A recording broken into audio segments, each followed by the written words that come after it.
of 4 in a row. Our Sox at 34-37, still just 4.5 games in back of Kansas City. And there you look at the Central. Detroit continues to lose. They have really struggled. The Indians hanging right there despite defensive deficiencies. Our ball club 4.5 back, Minnesota 5.5 back, and it's to Minnesota we travel after the game today. Chris Sale is ready to go. He continues to throw the ball exceptionally well. He'd love to get just a little offensive support today against Tim Hudson. Usually that's just about all you need.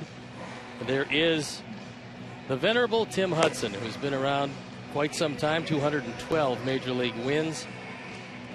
If he stays healthy, Giants have got themselves just an outstanding pitcher, because the only thing really that's been able to stop him over the course of his career has been his health. He's got a great sinker. He's got terrific control. And what the Giants like about him most is he's just an outstanding competitor and has been for quite some time. It's 66 degrees at game time.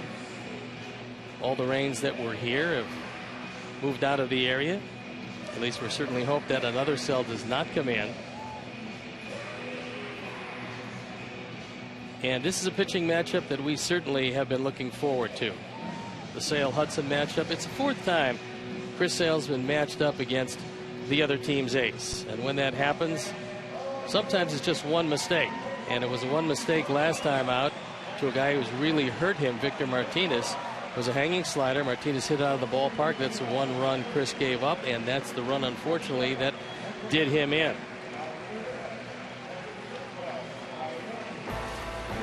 Let's take a look at how Bruce Bochy is going to line up his San Francisco Giants today. Gregor Blanco leading off in left field and Hunter Pence in right. Buster Posey getting the nod behind the plate with Pablo Sandoval at third, Michael Morris the DH. Joaquin Arias is at first base. Brandon Hicks at second. A-Ray Adrianza is at shortstop, and Juan Perez is in center field. The defense and how they're going to line up behind Chris Sale. Alejandro Diaz in left, Adam Eaton in center, and Dion Viciedo in right. Connor Gillespie at third. He is a former Giant. Lexi Ramirez at short, Gordon Beckham at second, and Jose Abreu at first. Tyler Flowers is going to catch today. And Chris Sale on the hill, 5-1 mark, an ERA of 1.97. He's on for his 10th start.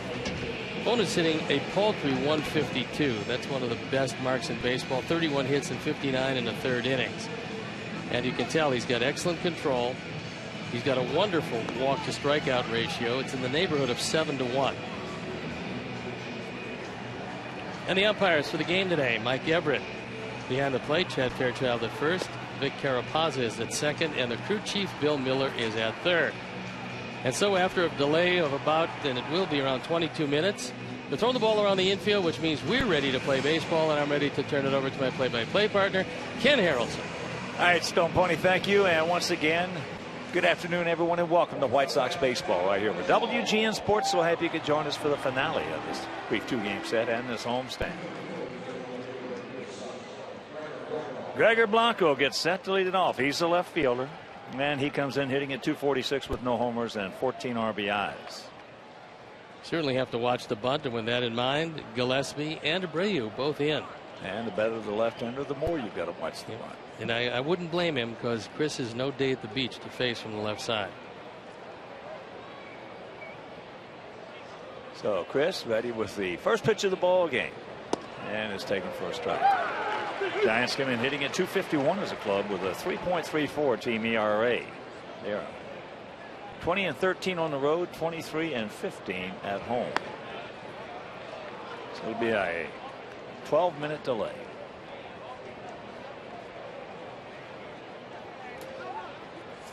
One and one to count.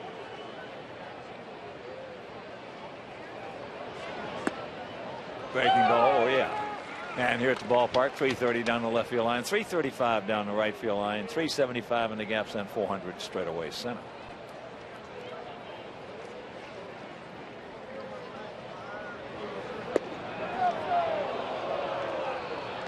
That was off the plate, so 2-2. Chris Sale has never faced the Giants, so Gregor Blanco most likely has never seen the Sale slider. And there's an example of it. Yeah. He saw it with a first strike, took it, didn't believe it. He might not want to see it again. No. That ball started probably at his hip, wound up a good foot outside, and that is zero chance for contact. And the K zone down in the left field corner. Well, they get their red T-shirts on, their placards. And here's Hunter Pence. He's 2 for 5 in yesterday's game with a home run. Hunter at 299, 10 homers and 27 driven in. Just a real fun guy to watch play the game of baseball. Full of a ton of energy. There's a good changeup.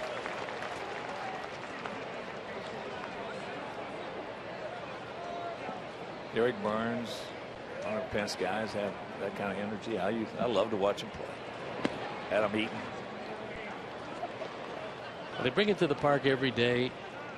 It doesn't matter if on offense, on defense, it doesn't matter what they're doing. They're going to hustle each and every day because that's the only thing you have control over. That's your own hustling. That sums it up. They bring it each and every day. They're consistent, and that's all you're looking for in a lot of things is consistency.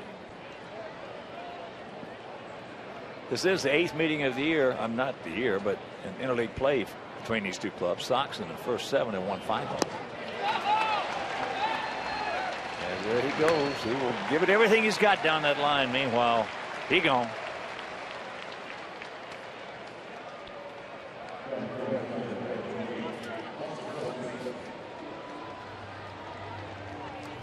Hard to believe Hunter Pence was the first player in San Francisco Giant history to play all 162 games, and he accomplished that last year. Never been done with all the great players, with all the durable players, with all of the players. Nobody had ever done it. It's somewhat amazing. Well, they've had some good teams, that's obvious, but also they've had some fabulous individual players over the years in that organization. And it truly is amazing, you know, when you get guys who think, a lot of guys, you know, Felipe Alou, Mays, Jimmy Ray Hart, Stretch. As Posey can't get it. For a couple of years, Bobby Bonds was a terrific player. Better believe he was. 5 times 30-30 club. You better believe Bobby Bonds could play. Posey 1 for 4 with an RBI yesterday out of Florida State. Our daughter Krista's alma mater. And Lisa Pierzynski. In fact, Lisa, AJ's wife, and our daughter Krista roomed together at Florida State. There's the breaking ball, the back footer. Posey dropped all the way to the 5th pick, and I know that the Sox were pretty much hoping that he would drop to the 8th pick, but San Francisco could not let him go, and he won a batting title with him. And that's just foul. It's pretty amazing that we are living in a day and age where we've seen a catcher in each league win batting titles. Joe Mauer in our league, Buster Posey in the National League. It's so difficult to do that because of the physical beating you take, and yet day in and day out these guys show up, they play, they win Gold Gloves on occasion and batting titles.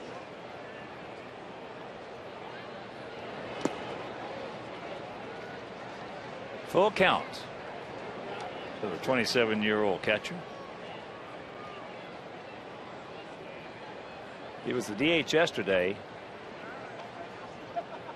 Hector Sanchez took quite a shot off the side of the mask, the helmet. So he just pokes that one into right field for the 2-out single.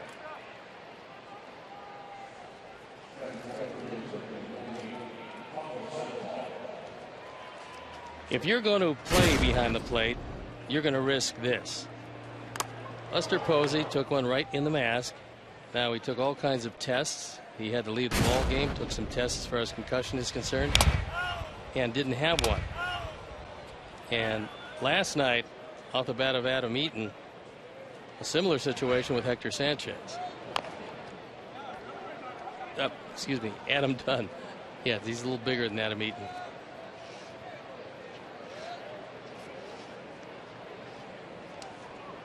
Pablo Sandoval switching third baseman.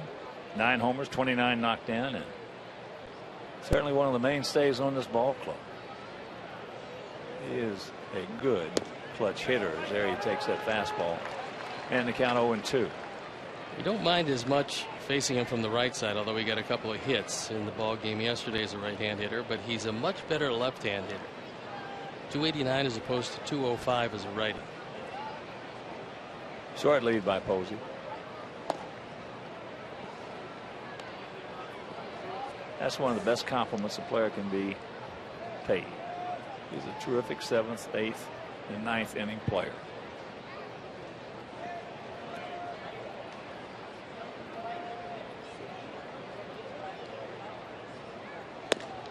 He gone. Yes. So he strikes out the side. They do get a hit. They strand one after half inning play. It's their guys nothing and the good guys coming to bat.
Here's how Robin's going to put them out there today.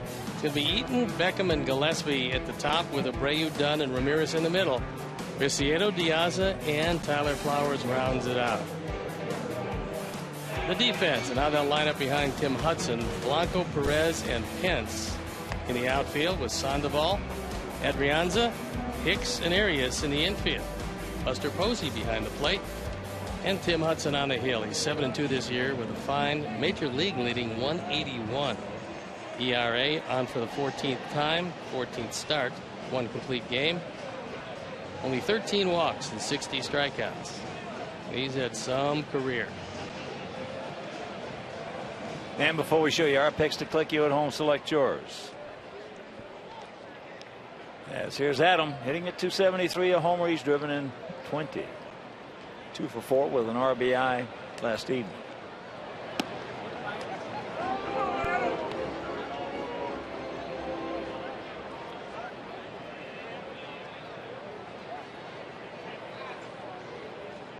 Sox come in hitting at 255 as a club with a 4.32 ERA. And that pitch is popped up. Blanco, 1 out. So with 1 out, let's check out our Southwest Airlines picks to click.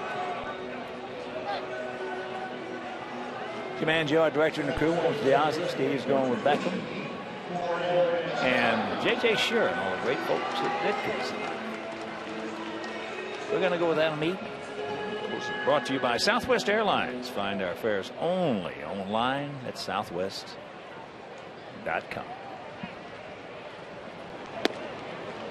First pitch strike, Beckham. Had a big 2-run homer last night.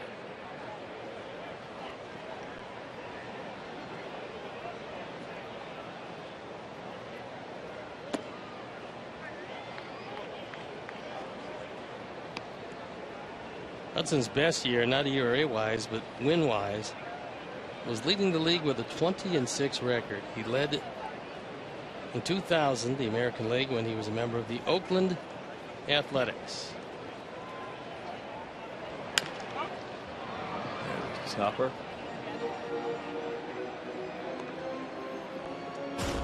Some pretty impressive career numbers. 212 and 113. Well, 99 over. And they had Mulder, Zito, and Hudson. That's pretty stout. They were, yeah, that was some starting rotation.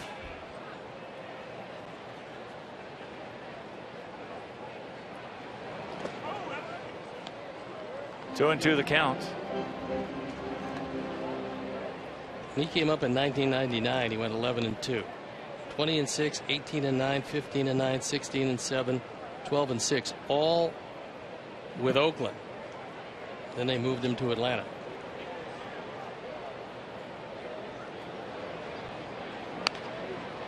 A little shank going foul. I was talking to Bochy yesterday, with his trainer.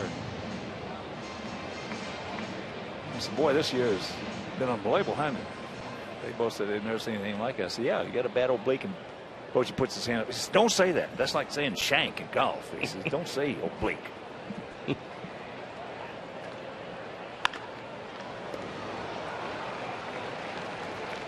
So that's out number two. These two pitchers are going to do it two different ways. Even when Hudson had great stuff, he never struck out 200 men in a year. Now, he got close a few times, but he's a sinker baller. He's going to throw ground ball after ground ball when he's right. He hit the top of the baseball. It's tough to lift it in the air too often.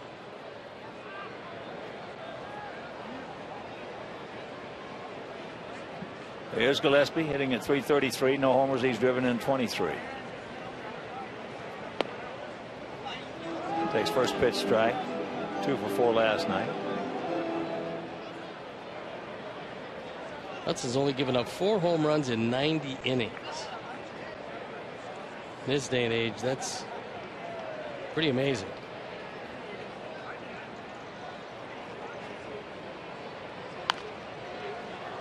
Well, he's almost like a right-handed Tommy John. He just keeps everything from middle of the thigh down and sinking, going down. It forces you to make him get the ball up, and he will on occasion throw it eye high, but it doesn't usually drift up. It's up by design, and like this pitch here. And he didn't get it up high enough, as that's fair. So the 2-out double. That's his 17th two-back.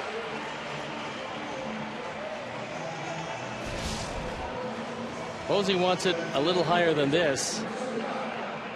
And Connor squares it up, takes it down the line, continues to do what he's been doing, which is hitting line drives.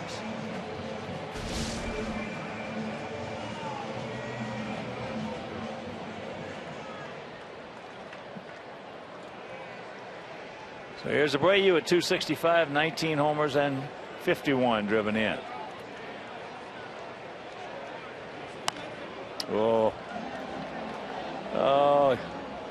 missed it just underneath it. He got his fastball,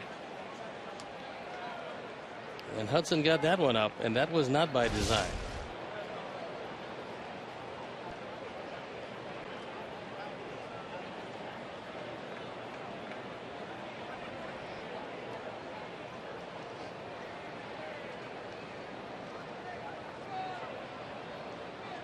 Oh, 1 to count.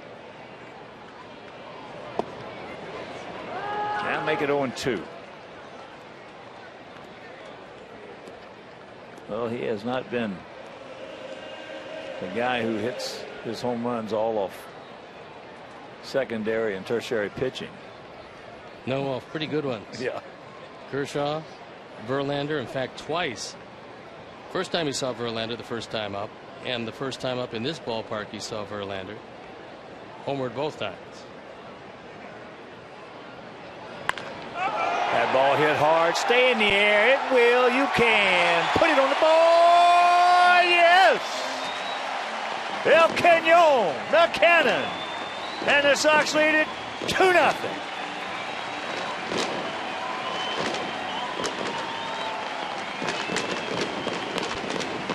That's 20 of them. 20 home runs, 53 driven in. And that ball was down. It was on the inside corner. Jose opened up and took it out. See, Posey wants it low and away, and Hudson gets it low and in. And even though it's an off-speed pitch, Jose able to keep his hands back long enough to take it into the bullpen. And keep them in. So here is Adam. 11 homers, 30 knocked in. He's faced Hudson 34 times, has 11 hits, 7 of which stayed in the park.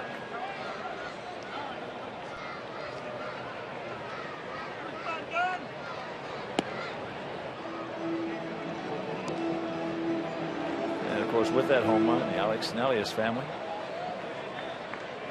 were donations to White Sox charities in loving memory of Ursula.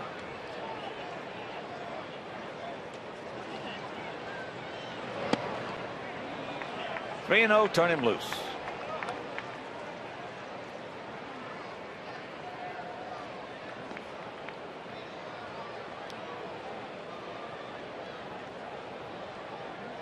From Robin's standpoint, you have to love to be on top of a good pitcher with your best on the mound. We talked about that before the game. We couldn't get to Scherzer with Chris Sale on the mound. We got to get a little cushion for Chris Sale today. And Abreu gave him a little cushion here in the first inning.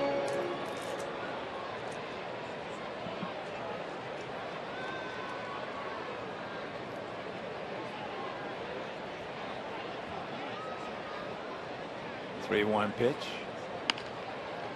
And that's fair. Arias has it, but the shot, the rocket out of here. Shot out of here like a cannon, and it's 2-0. Good go.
Michael Morris will lead it off. He's hitting at .290, 13 homers, 44 knocked in. And they tell us he has been the MVP on this ball club.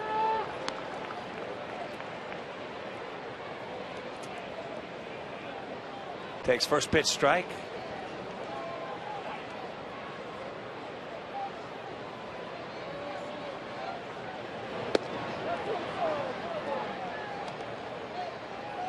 Just off the plate.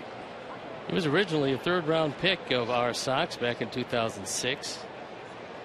Went to Seattle, then Washington, then Seattle, then Baltimore. And signed as a free agent here last December 17th. And he's one of the very few arrivals over the wintertime. So, along with Hudson, picked up a couple of very good players in the wintertime. Well, they've got a very good general manager. Brian Sabian's done just a magnificent job there year after year, staying in contention. Well, he's had a lot of help too from Tidrow. Dirt's guy. Yeah. Dick's a good evaluator. They work very well together. Two great guys, and they have done a terrific job. Is that changeup? He gone.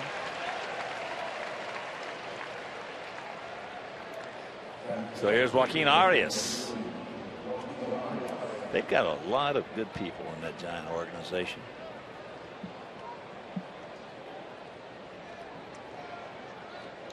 A lot of good ones.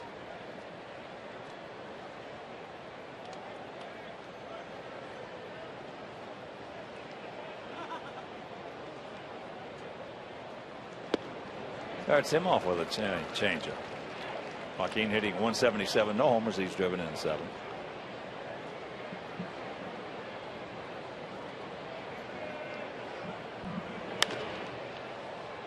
It's out of play. Yeah, they've got Jack Hyatt, Fred Stanley, Jim Davenport, Joey Malfitano, JT Snow. On and on. They've got some good people.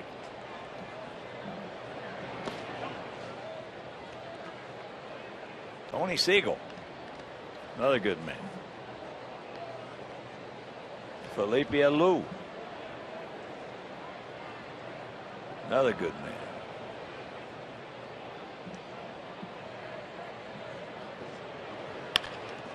And there's a bullet right back through the middle. But Arias at first base, and that'll bring up Hicks. Arias not getting a whole lot of at bats this year, but he hit 271 last year, so he is a handy man to have on the bench. Hicks has got some pop. Batting average not much to look at, but he can put a charge into one. Kind of hoping for Marco Scutaro to get that back healed, and start to shore up that infield. Starts him off with a changeup. So far, he's featuring a lot of changeups.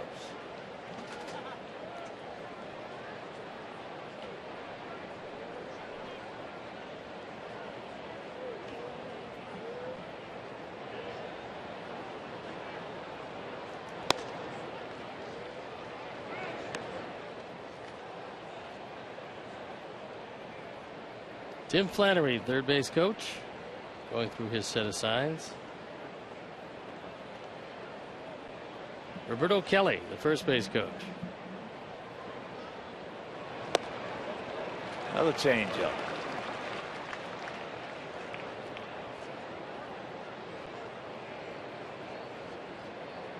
One on, one out, 2-1 to count.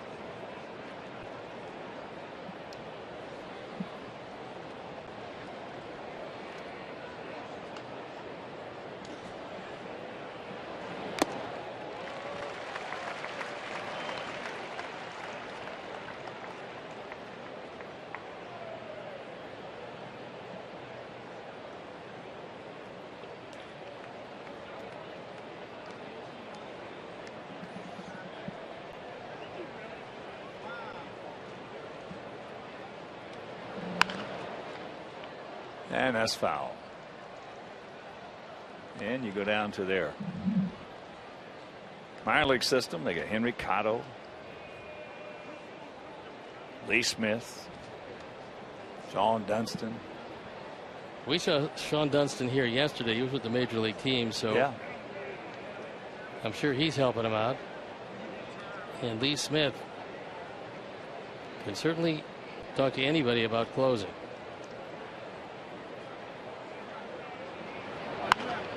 All right, that's fair. Take your time, boys. Back them up. And that'll retire the side. We go to the bottom of the second. It is 2-0 White Sox.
GNTV.com and click on the Game Zone banner for updated stats and information. The Game Zone is powered by St. Xavier University. Tradition, innovation. This is where they meet. 2 runs, 2 hits, no errors for our guys. No runs, 2 hits, no errors for their guys. It'll be Alexei and Viciedo and Diaza.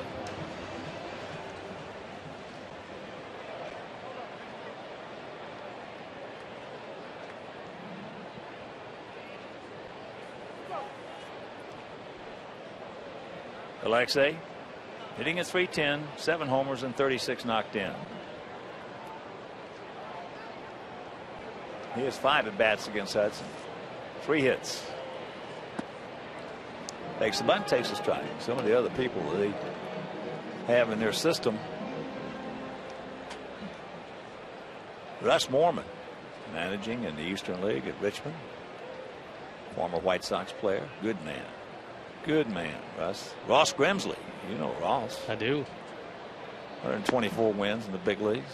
Left-hander, crafty left-hander. Another one of those guys with good stuff. And a very typical left-hander. That says it all. Very typical That left-hander. says it all. This picture they got of him in this press guide. Look at this. Look at this. Well, this is the first time that I've seen any team shift on Ramirez like that. Because normally this is a very easy 4-3. But with the shift they had on, nobody's home on the right side of the infield. See, Hicks was playing over on the third base side of second.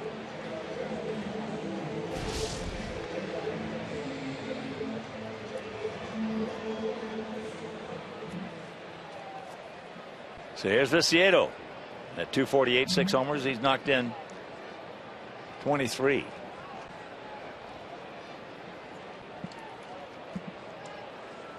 Tank with a long home run yesterday, and now he goes into the double play. So quickly 2 gone. Look at this picture, Ross.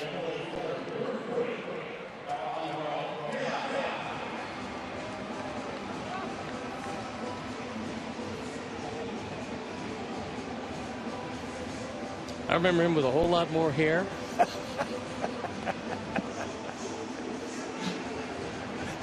Ross, you got to get him to change that picture, buddy. Yeah, I would think so.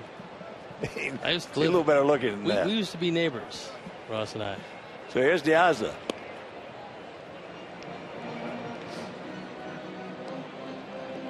A lot of good baseball people in that organization.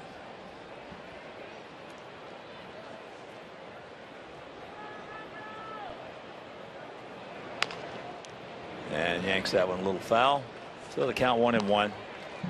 Sox will conclude this brief 2-game set with San Francisco and this homestand.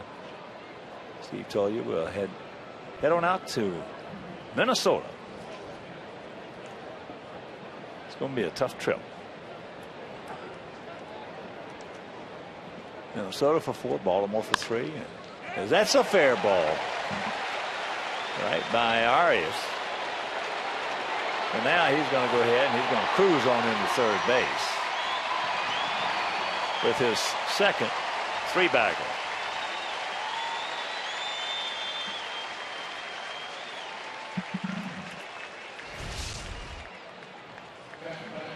Alejandro takes that low inside fastball, takes it right down the line by Arias. And then with the play in front of him, realizing that it's going to take Pence a while to go into that corner and dig it out, Alejandro continues to run. So a chance to add to that lead.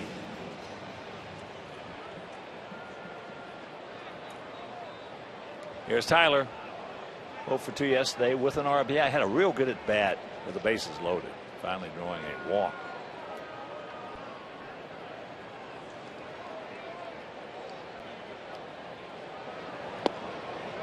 And there's first pitch strike.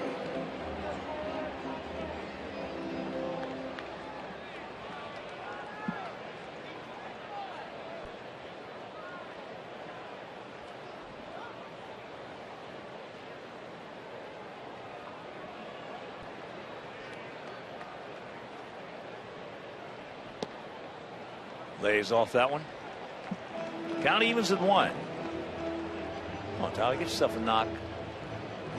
Pick up this run.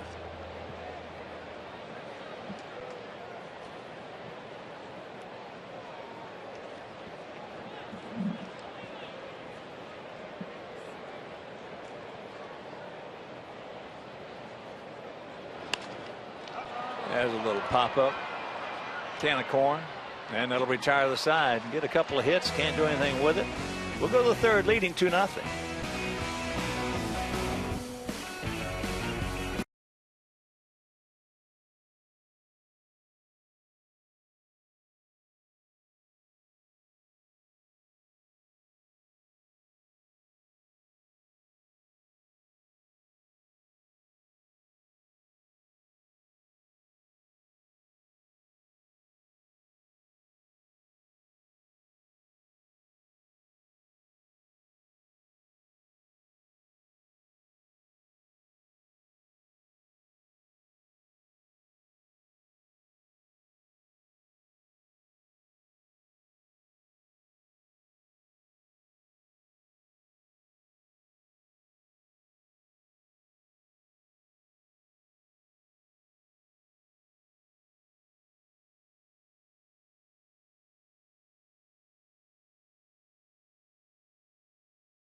Like you. Is that so? Yeah, he says the Mets are going to win the pennant this year. The Mets ain't going to win no pennant for 10, 20 years, if then. Remember where you heard that. I don't know. They got great pitching. They got Kuzman and Seaver and fantastic bench and that great platoon system of Gil Hodges. You know something about baseball, huh? Yeah, I really love the game. Well, so do I. Hey, I bet you've seen a lot of the great ones, huh? Yeah, seen them all. Ruth, Gary, Hubble, all of them. Way before your time, of course. Of course, that was Rob Reiner, the actor. Here is Rob Reiner, the director, and things going exceptionally well. 18 films already, and the new project, And So It Goes. When is that coming out? It comes out July 18th. It's with Michael Douglas and Diane Keaton. They're sensational together, 2 great Academy Award winners. And if you like the bucket list, it's for you. Well, I certainly like that. In fact, I like everything you've done. The Princess Bride was one of my favorites. Oh, thank you. One of those things that was just wonderful. And how long did it take you to realize that although you really love to act, going behind the camera was where the creativity comes? I always liked it. I mean, from the time I was a kid, I had my own improvisational theater group. I directed theater. And even when I was doing All in the Family, I was dying to get behind the camera. What did All in the Family mean to television as far as taking the next step? Because it was cutting edge when it came out. Yeah, I mean, not only cutting edge, but we thought it was never going to be successful. We thought it was too far out there. But, we opened a dialogue on a number of, political, social subjects. And, it was groundbreaking. Tell us a little bit about your father, what he's doing these days, because I've seen him interviewed a couple of times, and he doesn't seem to have missed too much at this point. No, my dad just turned 92, and he's in great health. He walks around the block every day. He writes every day. Mel Brooks, who's his best friend, comes over to the house. Every night they watch a movie, they eat dinner, and, he's doing great. So you anticipate at this point, obviously, I think the movie will be successful. I hope you're right. I would assume that. Is it getting more difficult to make movies these days? It's harder to make movies with adult themes and movies that are, if they're not blowing somebody up, a superhero, or that's not animated or raunchy R-rated comedy, the studios won't make them. So but we know there's an audience out there. People of my age, we're the biggest bulge of the population. People did come to see Bucket List, and we made the joke, it was 100% desire to see in our demographic with only a 40% ability to get to the theater. But if there's something there, they'll come and see it. You have a love for baseball, I assume, love baseball. because you spend a lot of time around it, and growing up in New York, you got a chance to see a lot of great players. Willie Mays was my idol. I was a big New York Giant fan, and I actually stayed a Giant fan when they moved to San Francisco until we moved to L.A., and then I became a Dodger fan. But I loved Willie Mays, and I loved the Giants of that era. Willie Mays was my center fielder when I came to the major leagues, and he ran down my mistakes. And I remember thinking, holding the baseball, little kid from Cleveland, Ohio, and there's Willie Mays running down mistakes in the alleys for me. So it was quite a thrill. Got to feel good about that. The Giants were just a great team. Yeah. So you became then a Dodger fan. I became a Dodger fan. When they traded Mays at the end of his career to the Mets, I got mad, and because it was my idol, so I became a Dodger fan. And I love the fact that you White Sox guys are beating up on these Giants, so it's giving my Dodgers a chance to move up in the standings a little bit. Dodgers only 5 games back, I know, especially with the loss, and of course it's 2-0 here. I know, I love it. Okay, we're going to go sit down. Yep.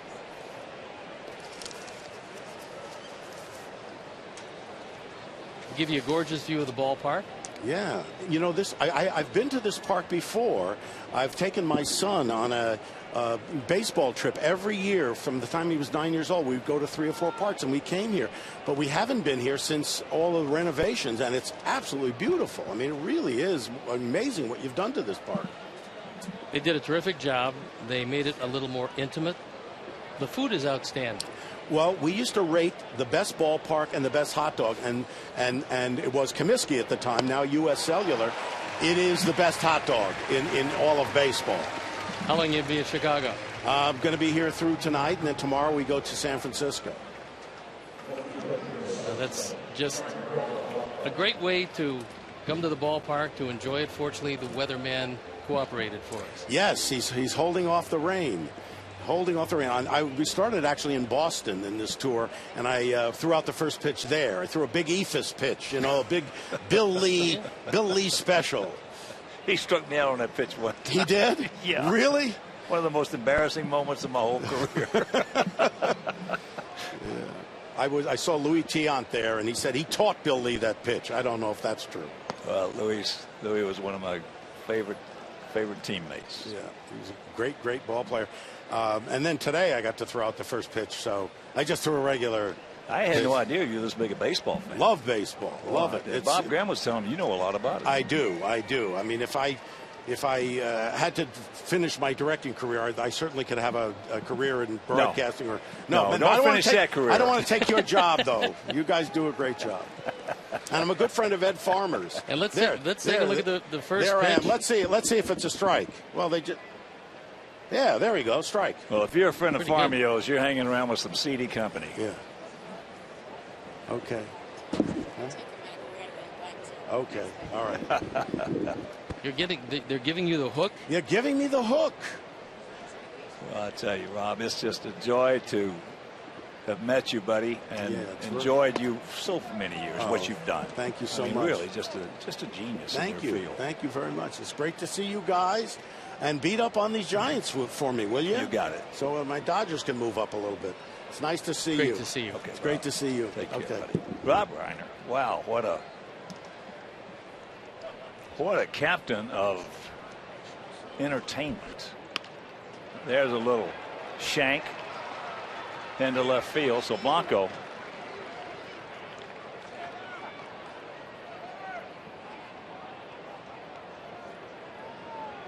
and that'll bring up Hunter Pence. He struck out on a changeup.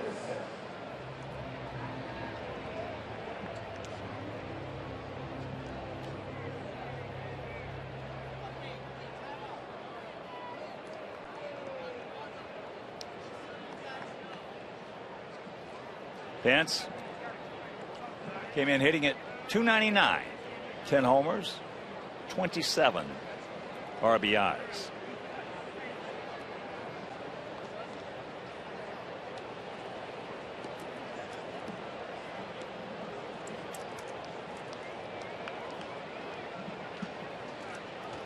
Two 2-0 Sox.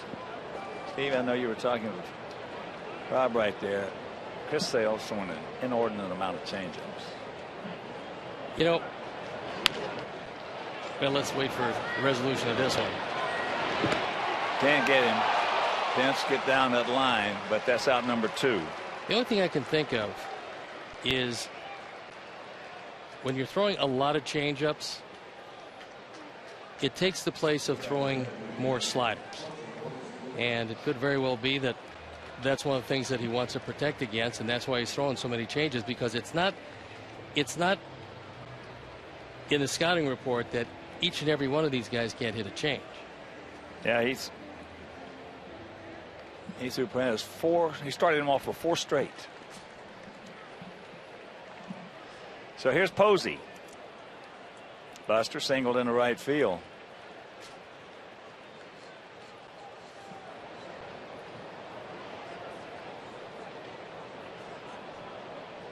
Pence with a good lead. Might get him. Is that got him? He says it did. So that will load him up. Well, if you're going to get hit, hitting the uniform is not a bad thing. So for Buster Posey, he's hit for just the 2nd time this year.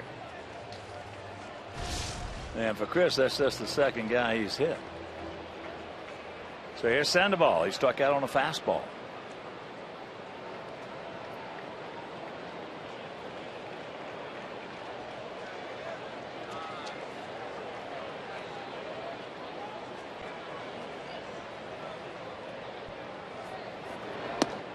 Takes that fastball at 95 upstairs.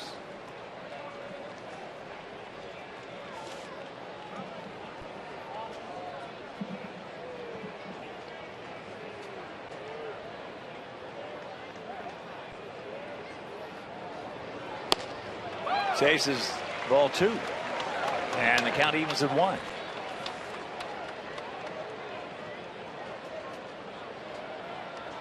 Sandoval is not going to walk too much. Career with the bases loaded, not much to talk about.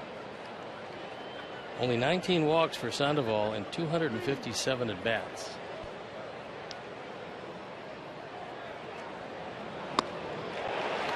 Another high heater.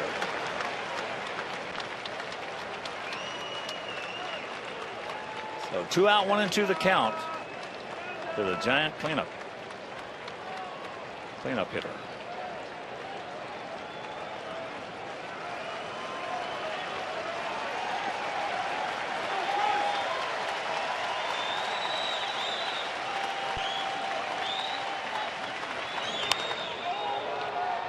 Another fastball.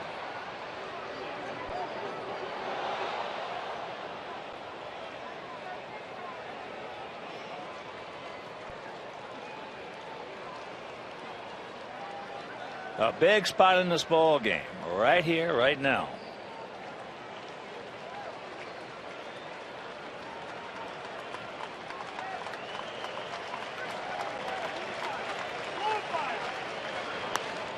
And he pops him up, Alexei. And he pitches out of it. So we'll go to the bottom of the third. It is still 2-0 White Sox.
With Comerica Park, Jeremy Guthrie on the bump as Kansas City leads the Tigers 2-1. Kansas City's absolutely been amazing, and Guthrie's battling once again. He's only allowed that Tiger team 3 hits into the 7th with 1 out. Here's Adam. He went out to left field his first trip. Takes first pitch strike.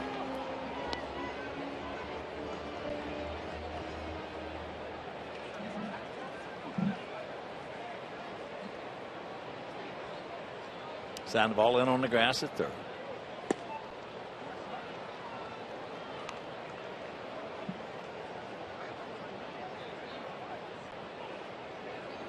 Arias back a couple of steps at first base.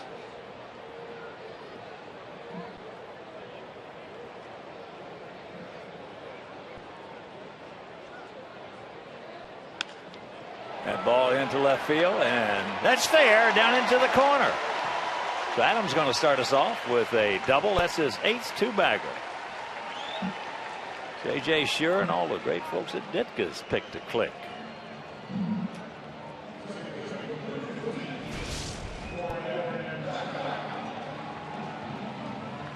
That ball on the outer third doesn't do a whole lot. Adams stays right with it, slicing it away from Blanco. And a promising way to start the 3rd inning. Now Beckham's got a job to do. Guthrie on deck. And a second, nobody out.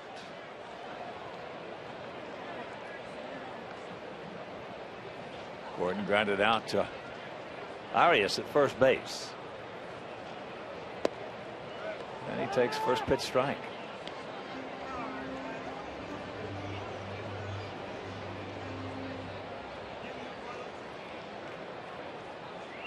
Just tuning in, we had a 12-minute delay. And from the looks of that front that was coming through, it looked like it was going to be a lot longer than that.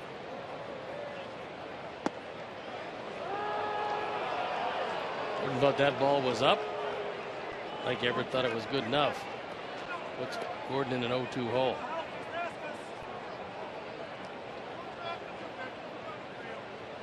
Ball could have gone either way. Went Hudson's way.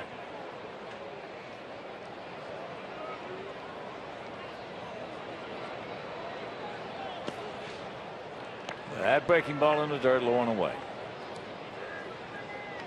As I mentioned earlier, we leave after this game, go to Minnesota for 4, Baltimore for 3, and Toronto for 4.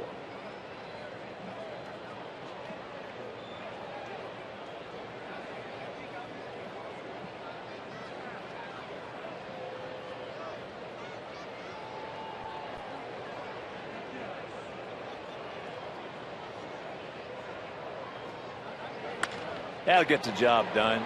Attaboy, Gordon. So Eaton into third. Hudson helped him out. He threw a fastball on the outside corner, and Gordon, who was looking to go that way the entire at bat, got one to his liking, and that's going to force the infield in at all 4 positions. If you're Bruce Bochy, you know you're facing Chris Sale. He's not going to give up too much, so you want to cut off this run if you can. Gordon just got a little unlucky there. Anywhere else except right at him, that ball was scalded. So here's Gillespie. He doubled down into the right field corner.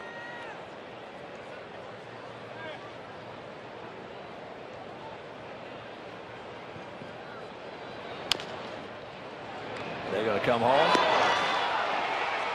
And they say he got him. So a nice play by Brandon Hicks. This is the contact play, and so the ball's hit anywhere. Adam Eaton's taking off.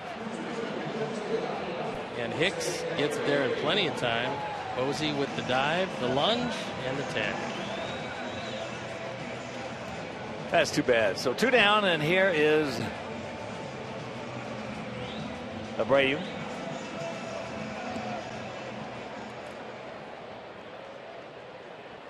He got him right on the shoulder. Yeah, that was the best angle, and he did get him, and no complaints anyway. So El Cañon with that 2-run homer. And there's a chopper 2 hopper. Force play at second.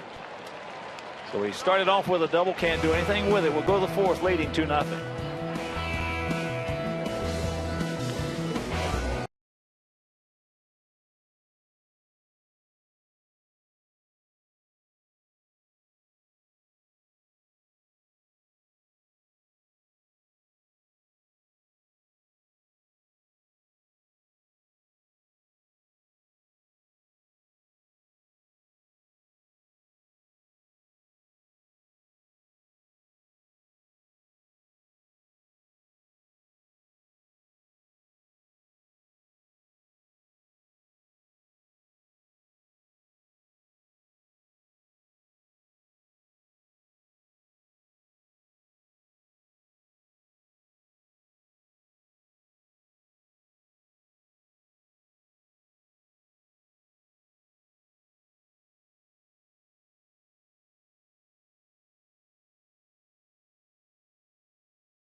WGNTV.com, sponsored by Jeff Vukovich, your local nationwide insurance agent serving the area for 36 years.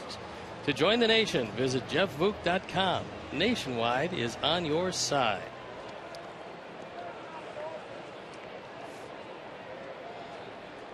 Top of the fourth inning in a 2-0 Sox lead. It'll be Morse, Arias, and Hicks to face Chris Sale.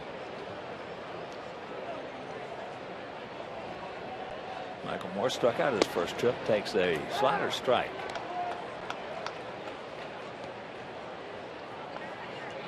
One of the few he's thrown in the last couple of innings.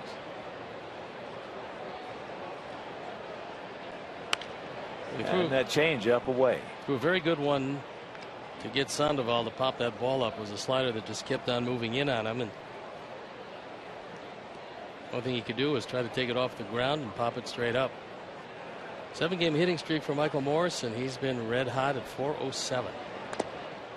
Just got a piece of it while we have a moment. All of us here with the White Sox like to congratulate Lamont High School, state champions, state baseball champions in their division. Last inning, they were trailing a run, 2 out, nobody on, and they came back and won it. Kenny Wiz, one of our own, and his 2 sons, Mike is a senior and Nick a sophomore. Congratulations to the Lamont High School state champions. 1-2 the count.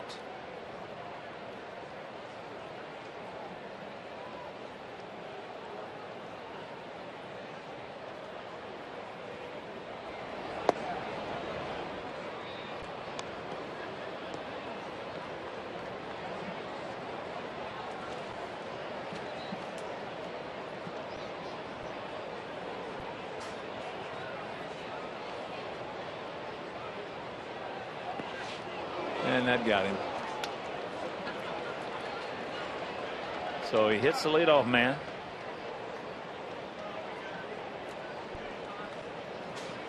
And that'll bring up Joaquin Arias, who singled into center field.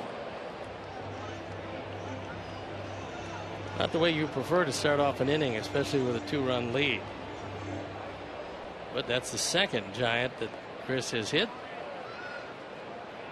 The first came to no problem hitting Buster Posey last inning.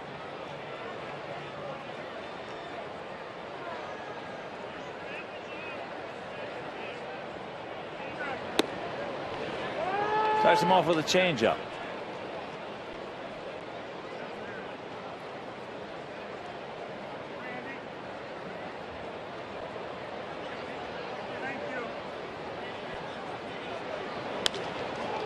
As that's into center field for out number 1. First of that 4-game set tomorrow night at Target Field. That'll be Jose Quintana against Johan Pino. That'll be Pino's major league debut, and that game will be over Comcast Sportsnet. And on Friday, Hector Noesi against Ricky Nolasco. That game also on Comcast Sportsnet. Saturday, Andre Rienzo against Kevin Correa, and that game right back here on WGN. And on Sunday, Johnny Danks against Phil Hughes, and that game on Comcast Sportsnet.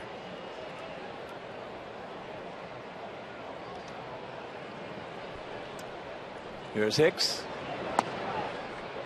Takes a fastball high and wide.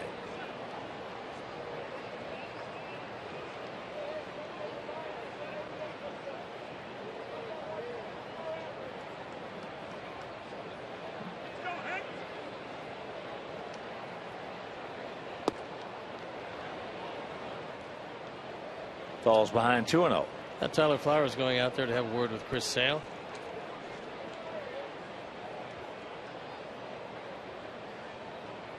And a couple of young ladies enjoying their day at the ballpark. Certainly enjoying the concession stands.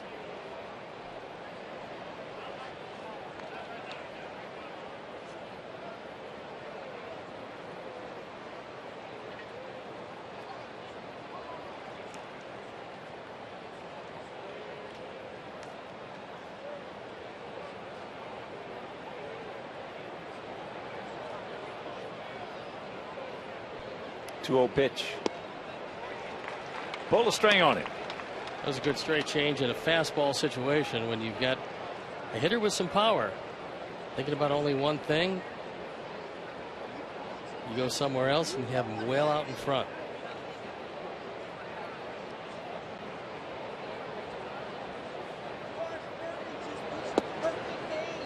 And almost got him.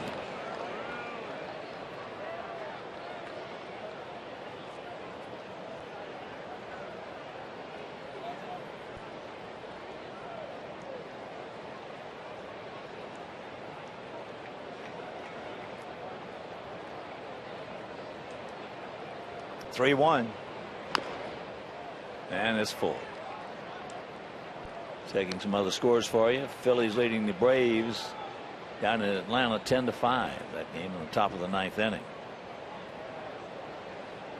Cubs leading the Marlins 6-1 top of the ninth down in Florida. After 6 in St. Pete, 1-0 Baltimore.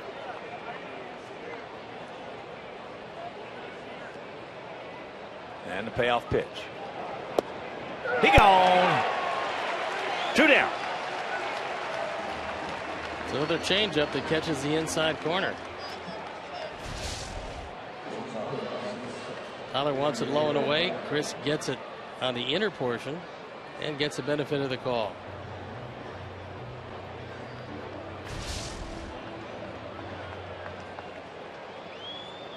Once again, very good control for Chris Sale.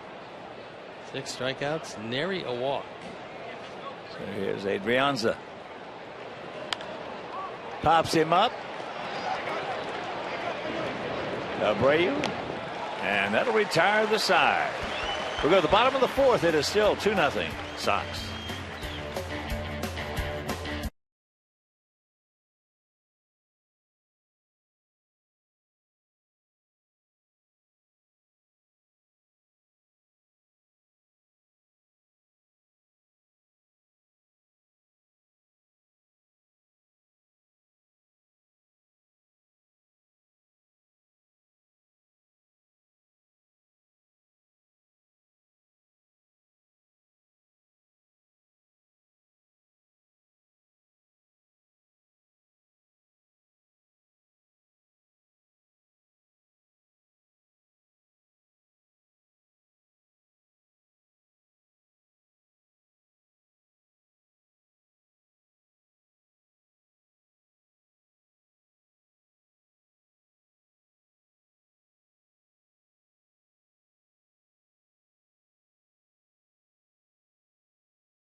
Is at the ballpark as we celebrate Polish Heritage Night on Tuesday, July 1st. Now the Sox are offering specially priced tickets to everyone with Polish heritage, their family and friends. Tickets start at just $10 for lower level seats. So whitesox.com/PHN.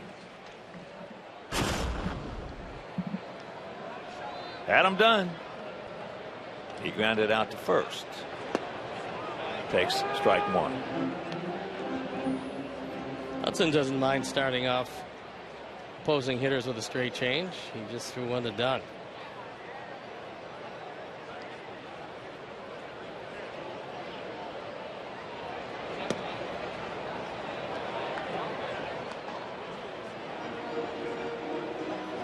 Let him win the count.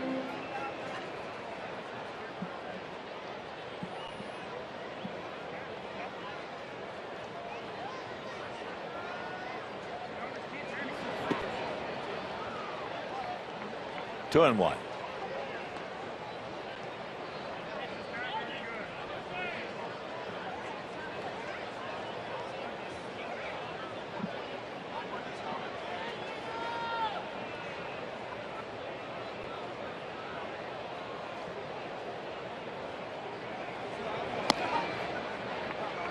Adam had him 3-0 last time he hit. Swung and missed on the 3-0 count.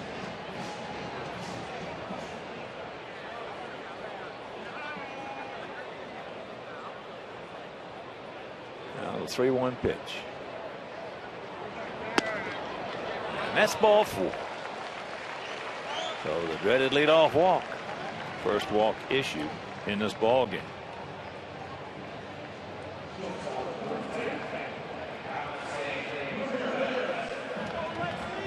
Here's Alexei had an infield single leading off the second. Had a shift on and he just nudged one towards the right side. This time they're not shifting. Of course, you do have a runner at first base, which makes the shift a little more difficult. This guy surprised they shifted drastically the last time. Takes that pitch inside.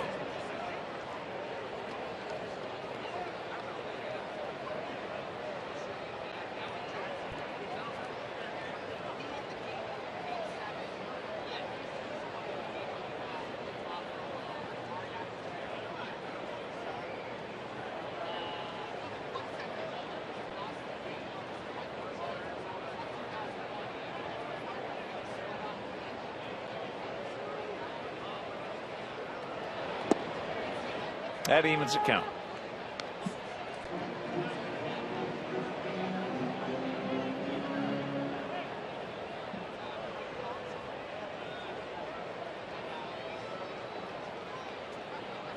Kansas City hitting in the top of the 8th with 1 out, 2 on, and Billy Butler to plate against Jobin Chamberlain.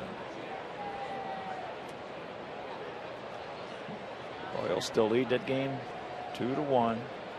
Trying to win their 10th in a row as the count moves to 2-1 on Alexei.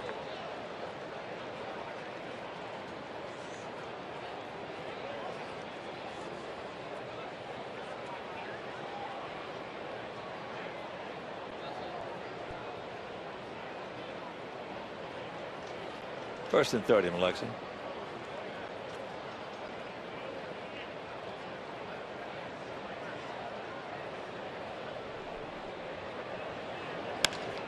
There's a shot right at him. That's a hang with him. 1 down.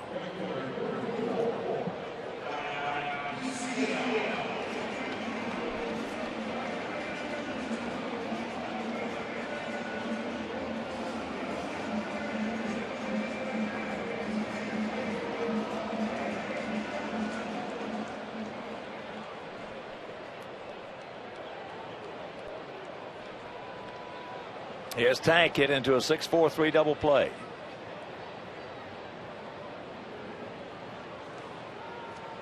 Tank, as I mentioned, 2 for 4 last night with a long home run. If you missed it, poof. This game in the 5th inning, it was a 3-run 5th, a 2-run homer.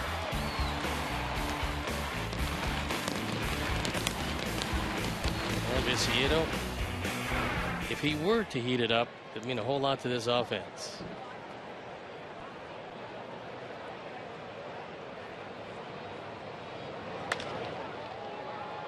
That's going to be a souvenir.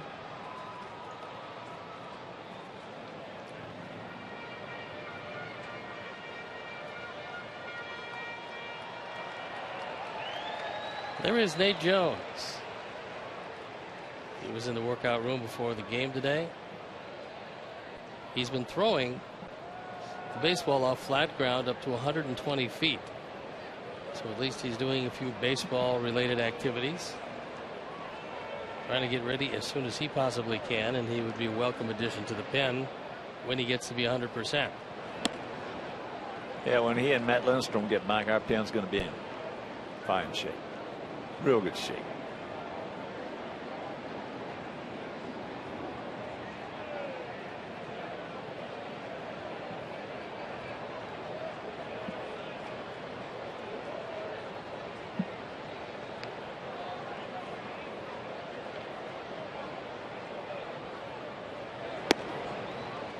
Good eye, 2-2.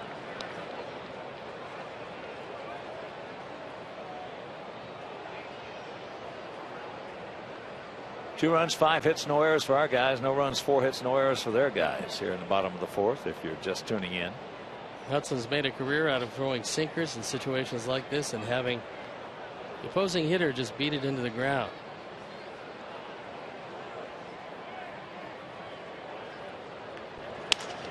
And there's a base hit in the center field.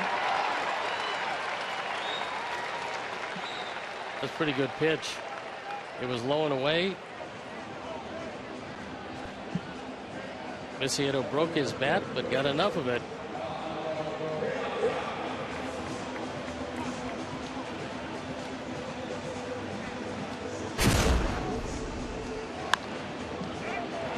Here's our Xfinity Speed replay, and Alejandro with the play in front of him doesn't need the third base coach here. He goes all the way to third base. Xfinity, your home for the most live sports.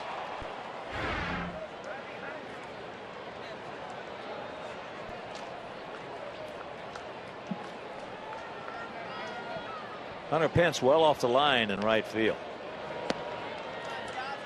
as he takes that pitch low and away.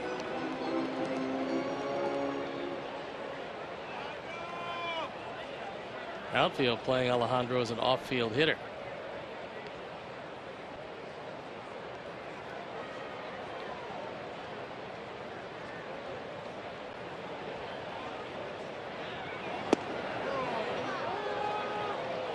Change up, grabs a strike to even the count at 1. Also want to sound a big White Sox thank you to Gerald Cheney. Does such a terrific job on the national anthem. Well, what a voice. Gerald Cheney.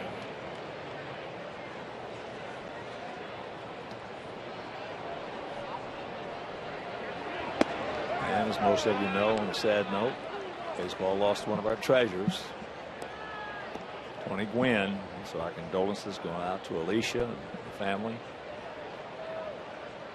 54 years old.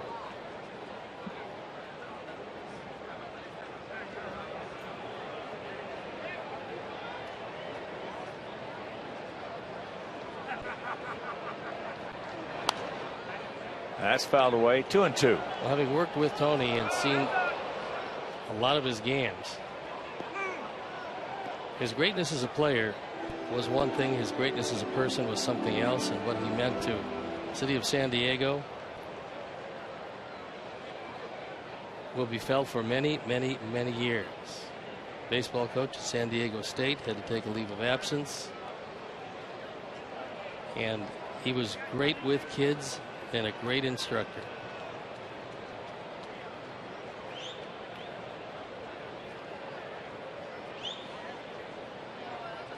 Hudson ready with the 2-2 pitch.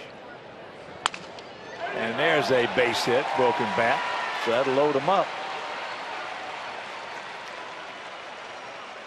Sacks packed with Sox, 1 out. And that'll bring up Tyler. Alejandro's got that batting average up over 200 as he breaks a bat and gets it just far enough over the head of Hicks and in front of Pence to put the pressure on Tim Hudson.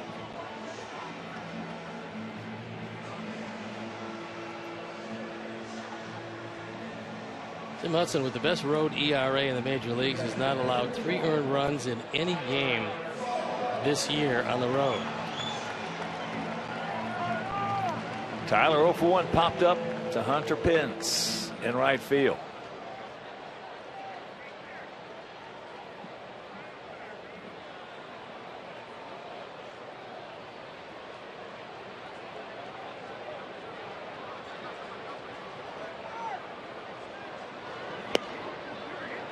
That's a big pitch, and it's always the first pitch in the sequence in this scenario, always big.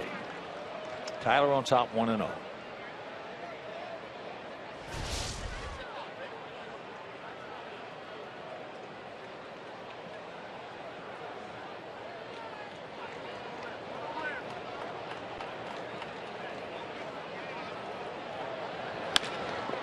And that's back to the middle into center field. So here comes Adam. Here comes Tank. Here's the throw. Safe. Sox lead at 4-0. Tyler Flowers. Yes. That dreaded leadoff walk to Adam Dunn. Tyler's now driven in 20 as he takes it right back through the middle. Hudson fell behind, and that sinker wasn't low enough. Boy, as mentioned, as Dave Brighetti out to talk to him, first pitch in that scenario and that sequence is huge. When it's ball one, it just takes a lot of pressure off that hitter. When it's strike one, it just adds a lot of pressure to that hitter. Well, Dave Brighetti is taking as much time as he can. Trying to settle down his veteran, who for the first time this year has given up 4 earned runs. Gave up 4 at home, but not on the road this year.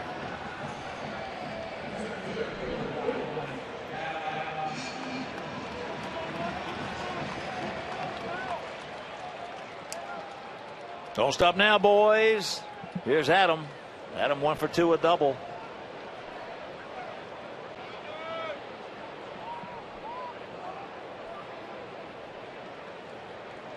It was a very good slide by Dayan Viciedo. As he slid away from the plate, gave Posey only a hand to try to tag, and he couldn't get it there in time.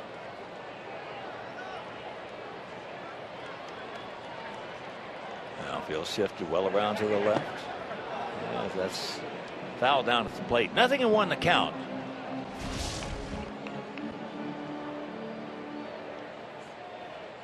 Didn't give any of the body. Couldn't reach it. And he got in well ahead of the throw.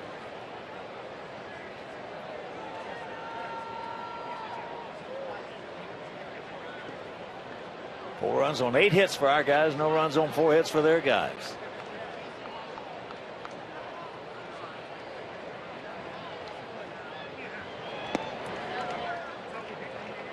One and 1 to count.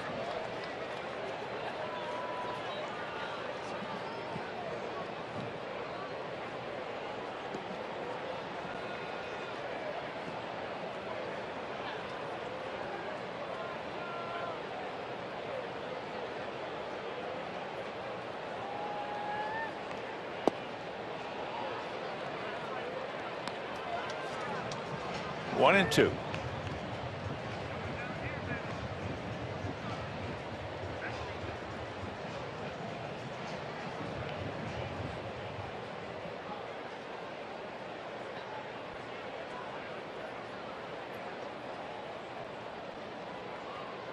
Come on, Adam.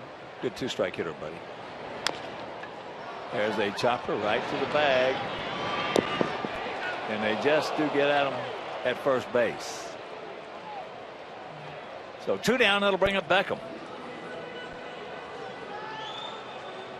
No chance for Adrianza to even think about second base.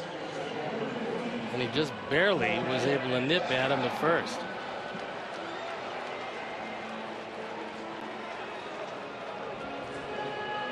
Gordon 0 for 2, but last inning he had a very productive at bat, getting Adam, who led off with a double, over to third with a hard shot right to the first baseman.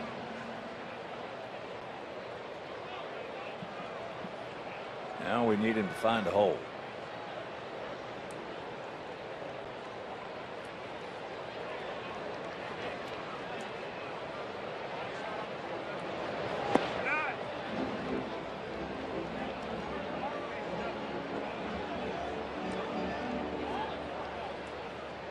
Second and third and 2 outs.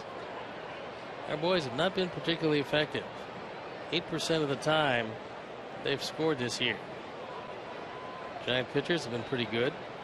They've only given up runs 18%, and the league average at 24%.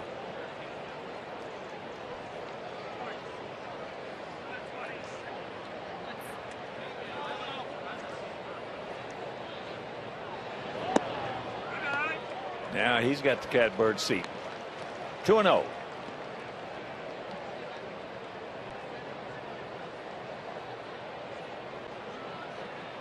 I think Gordon would see something good here. I don't think he wants to get to Gillespie.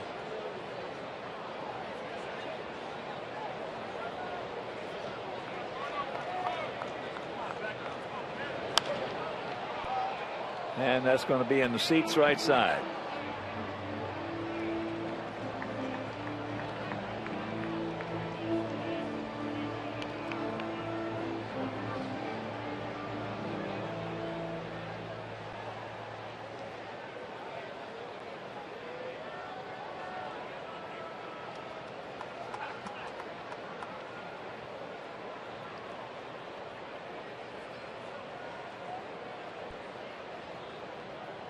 Chris Sale and Johnny Danks talking about the fact that John got 8 and Chris is halfway there as far as run support.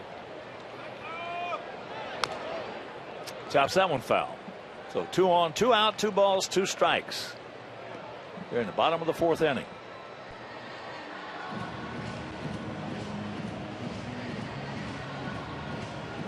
Doesn't matter how good a pitcher you are.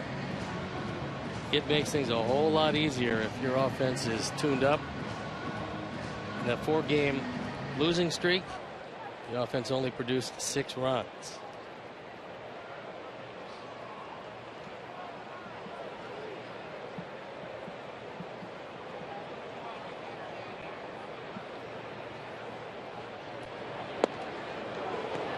And the count goes full with Gillespie on deck.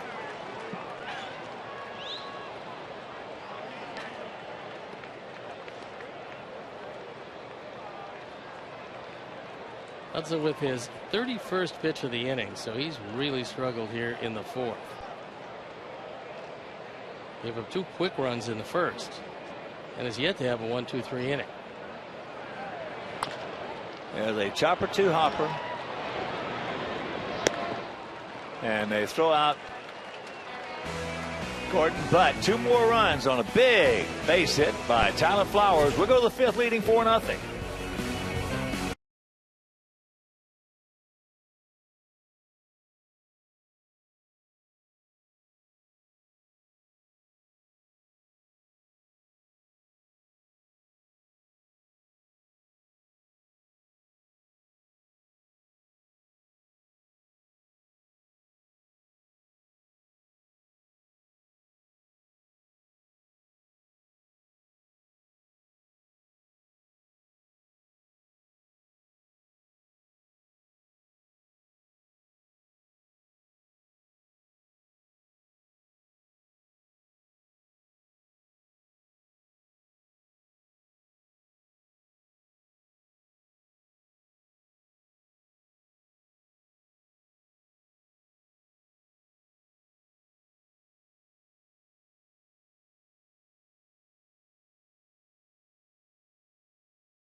With Friday nights here at the ballpark this summer. All Friday home games feature trivia in the Miller Lite Bullpen Sports Bar, a post-game fireworks show set to your favorite music, and post-game karaoke at the Chi Sox Bar and Grill. So visit whitesox.com/Fridays for more details.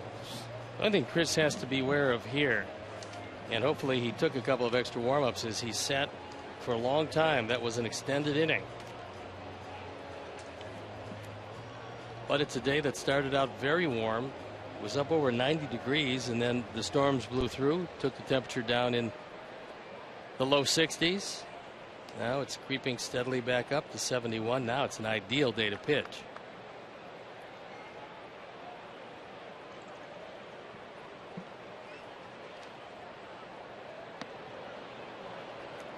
First pitch to Perez, taken for a ball.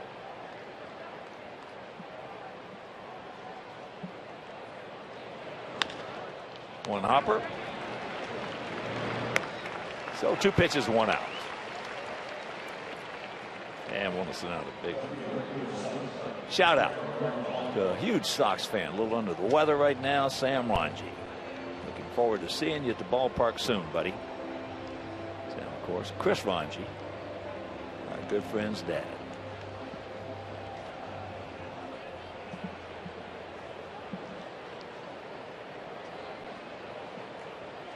Here's Blanco. Gregor has struck out and singled. Had a little duck snort single in the left field. This game is really a testament to Chris Sale and his ability to adjust. Because he doesn't have his good stuff today. He's yet to have a 1-2-3 inning. He's had to change speeds more than we've seen him change. And yet he's out there throwing a shutout against the first place team and one of the best teams in baseball. Well, we saw him do that a couple of years ago down in Texas. Well, that was not hit 90 one time. That was his most amazing performance to me. I mean, he's had huge strikeout games where his stuff is just overwhelming.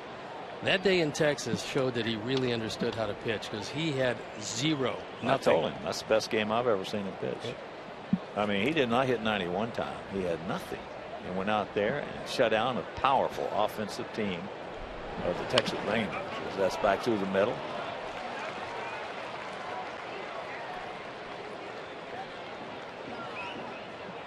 So Blanco now 2 for 3, and that'll bring up Hunter Pence, who has struck out and hit into a 5-4 fielder's choice. You really have to watch the first pitch to Hunter Pence, because it's that first pitch that if you're careless, he's going to jump up. Well, this guy's pedal to the metal. He's always just according to how much you can put the clutch down, because he's got the accelerator all the way to the metal.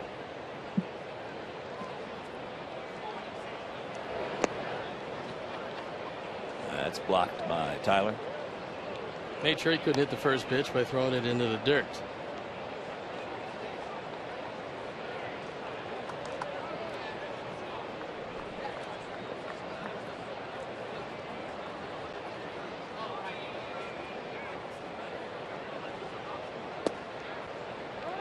That evens a count at 1.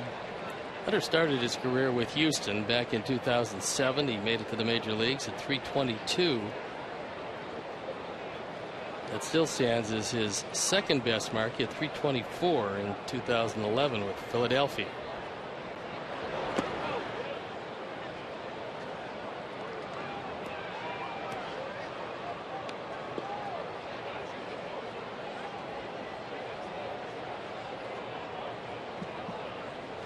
San Francisco originally traded for him. Gave up Nate Schierholtz, Tommy Joseph, and Seth Rosen. But then extended his contract through 2018, so they really like having him around. Why not? He's a good player. Good player, plays solid defense, and brings that energy to the ballpark every day. In San Francisco, you have to have outfielders who can run, because those are spacious dimensions.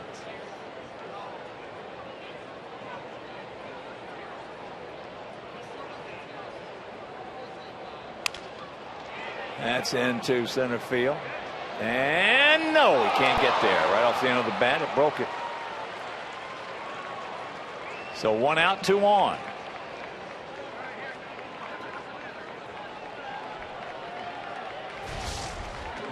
The bat breaking is what dropped this one in front of Adam, who goes all out. Tries to make the catch, but unfortunately that ball bounces in front of him. And Blanco couldn't go past second because he doesn't know if the ball's going to be caught.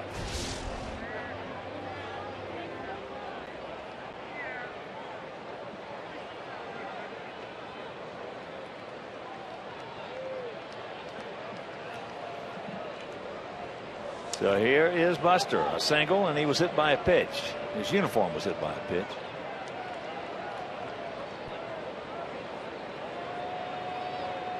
He's second on the team, grounding into 9 double plays.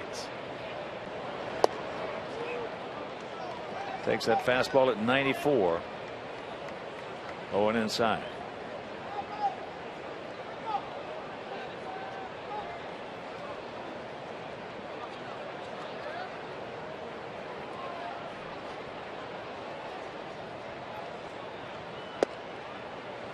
That evens the count.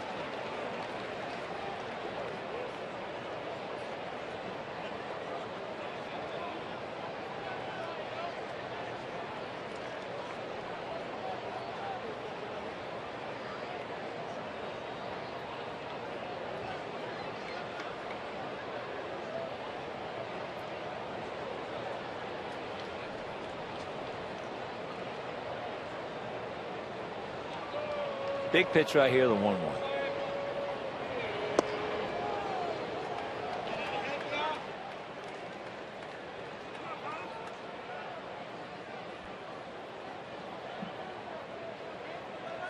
Tyler wants a little chit chat.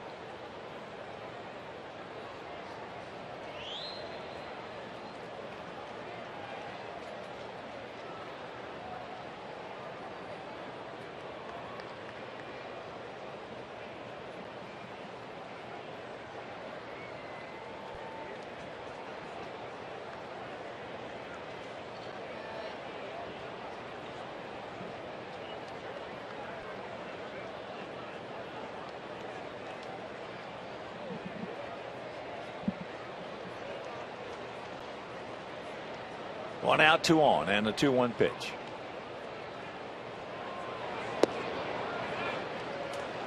Now the catbird seat goes to Buster Posey.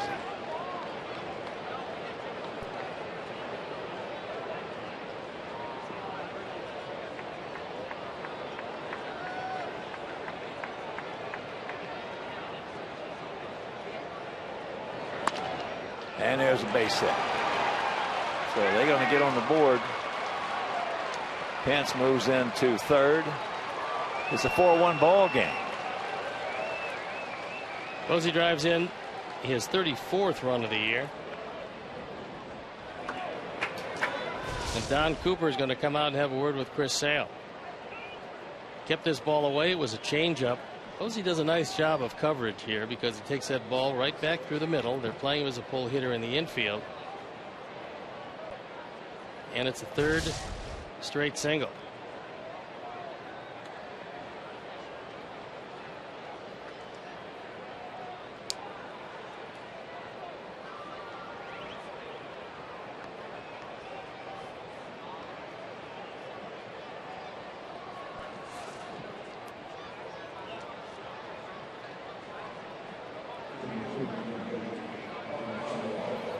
Sandoval's grounded into 9 double plays, and from the right side he loses a step.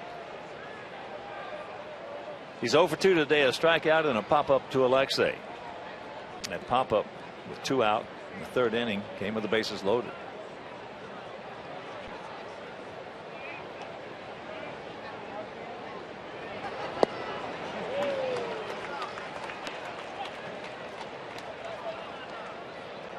Oh, and 1 to count.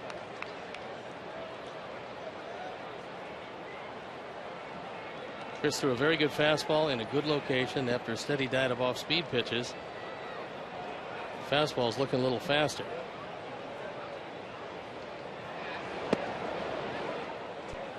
That sinker at 95.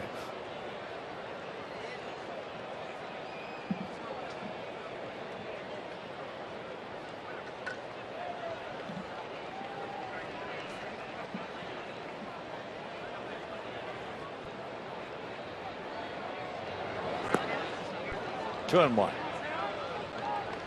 Nice play by Tyler Flowers, making sure that the second run doesn't score and Posey doesn't move up into scoring position.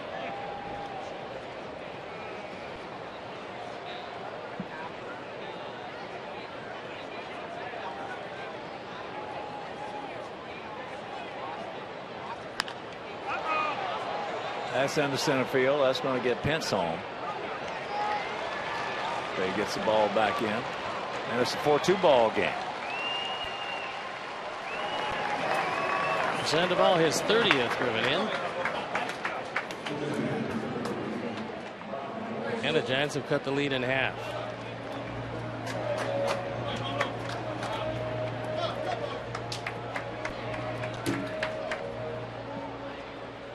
It'll bring up the DH, Michael Morris, a strikeout, and he was hit by a pitch.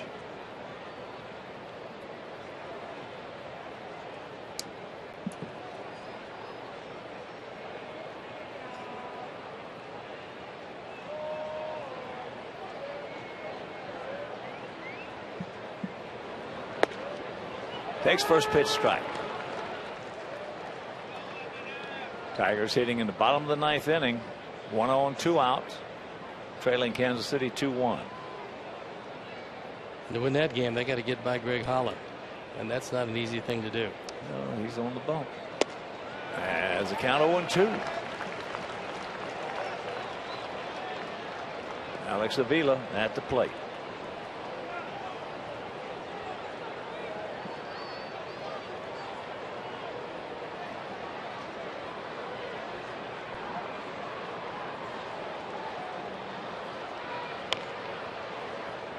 Cues that one right off the end of the bat.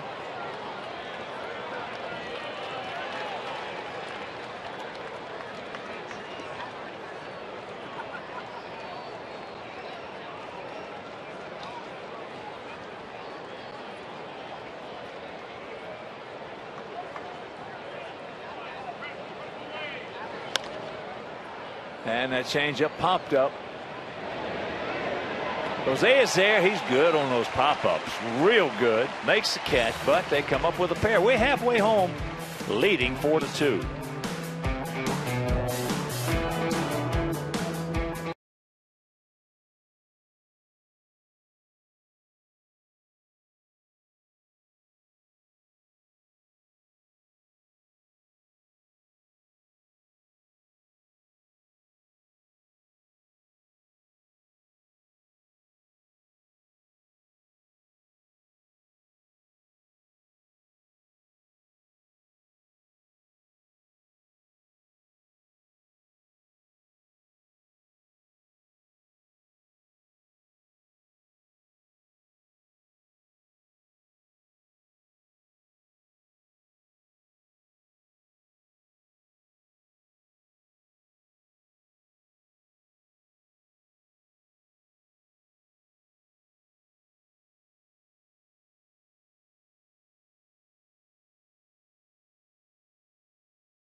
Your SAP audio setting provided by 97.5 FM ESPN Deportes, Chicago's first and only Spanish language sports radio station.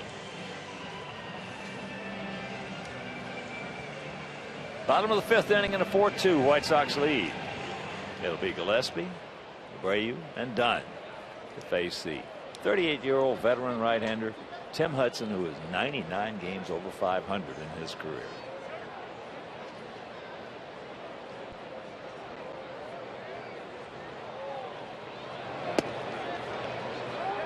First pitch, strike. Gillespie 1 for 2, a double.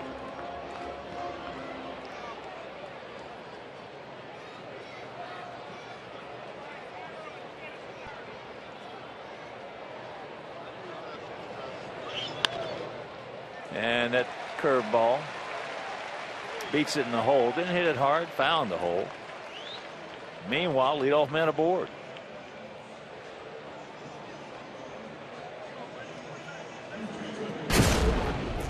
Our fourth drive of the game came in the first inning. The first time that Jose Abreu had a look at Tim Hudson. He did what he did to Clayton Kershaw and Justin Verlander. Hit a home run. Our fourth drive of the game.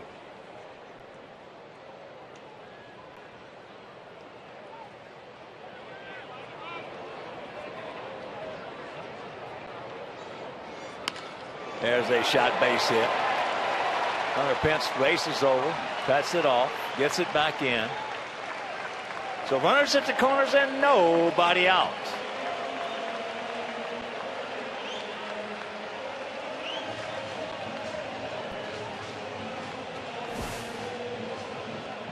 Only Wally Berger in 51 games and Mark McGwire in 56 games got to 20 home runs faster than Jose Abreu. That's the start their major league careers. El Cañon. The Cannon. So here's Dunn, 0 for 1 with a walk and a run scored. Takes first pitch strike. Bullpen up and going for San Francisco as Hudson has given up 10 hits and he's not through the 5th inning. So this has not been his day. We'll see how much Bruce Bochy wants to limit the damage.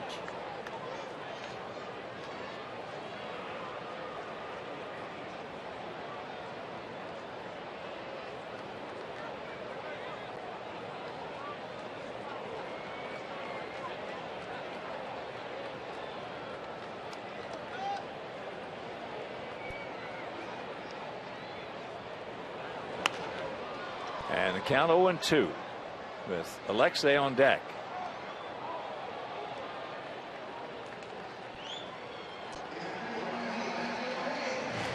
Juan Gutierrez throwing in the pen.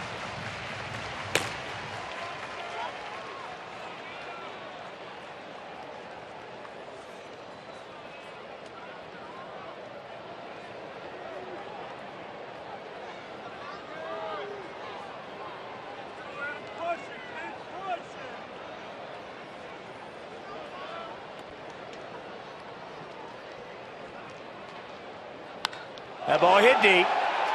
Pence looks up. You can put it on the board. Yes. Yes. A 3-run shot. And our Sox lead it 7-2.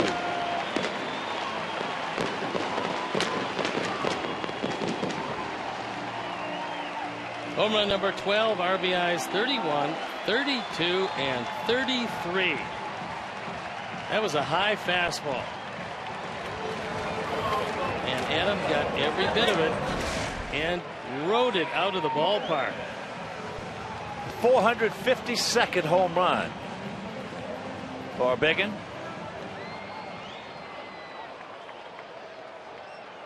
And here's Alexei.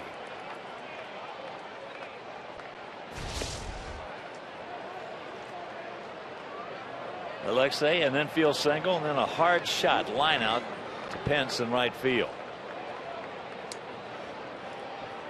So our two big guys, Abreu and Dunn, have done it.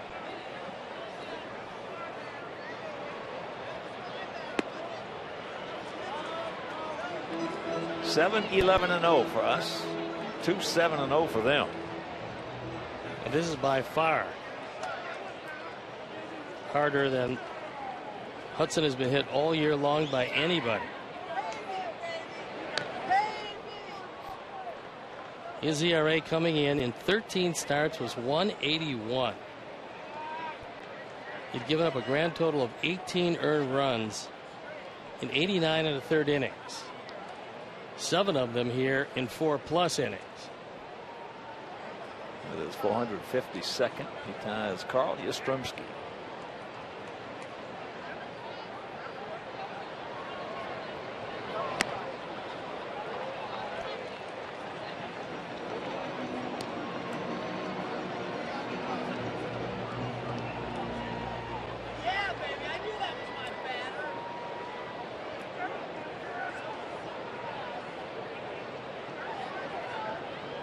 Three and one to count to Alexei.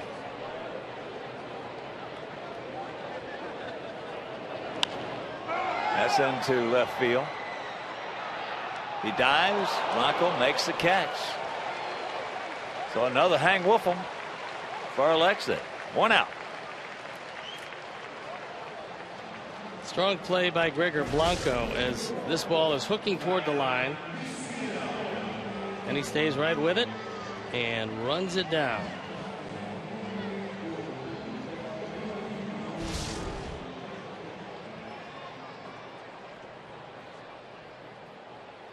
That'll bring up Tank. Tank 1 for 2, a single, and a run scored. Pops him up right side. Arias. 2 down.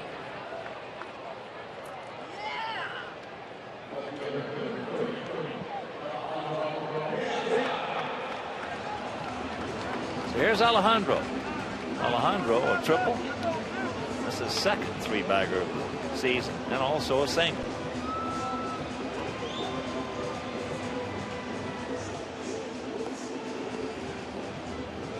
So the Royals now, with that 2-1 victory, have won 10 in a row. Take a 1.5 game lead over the Tigers. They got 1 more to play tomorrow.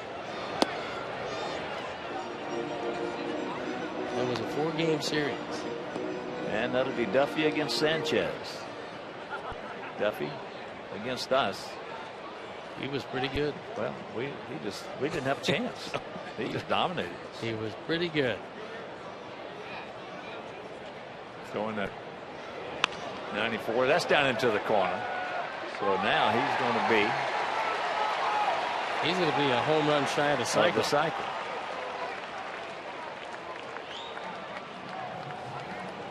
Tenth 2-bagger. And here comes Bruce Bochy. That is all the abuse he's going to allow Hudson to take today. This was not Tim's day. Alejandro Diaz in 5 innings has a single, this double, and a triple. So that's going to be it for Hudson. Gutierrez is going to come into this. We'll step out and be back after these messages.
Gutierrez.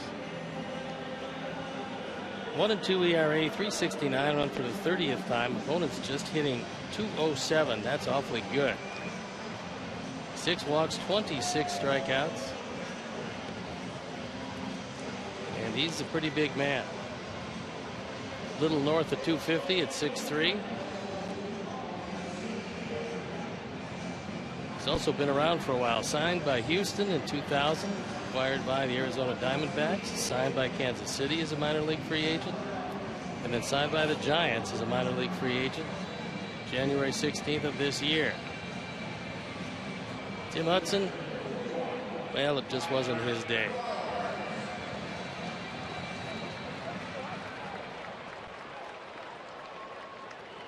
So Diaz at second, 2 down. And here's Tyler, had a big 2-run single last inning.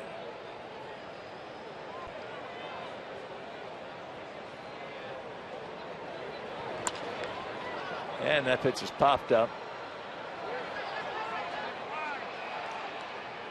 And it'll retire the side, but not before the 3-run blast by Adam Dunn. We go to the 6th, leading 7-2.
Game. Sox about hit the Giants 12-7. It's been an errorless game, and Chris Sale has yet to walk anybody while fanning 6.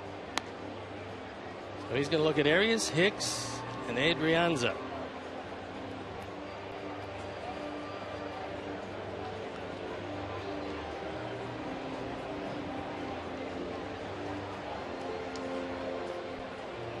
The Giants have seen that lead shrinking consistently as the Dodgers are starting to put it together. The Dodgers have won 2 in a row, 7 of their last 10.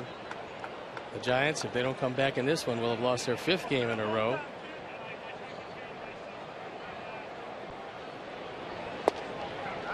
And a straight change for a strike. Chris Sale has depended on that straight change quite a bit today. And although it hasn't been overwhelming, it's been very effective. Little chopper to the right side. Beckham gives a step and fires it across.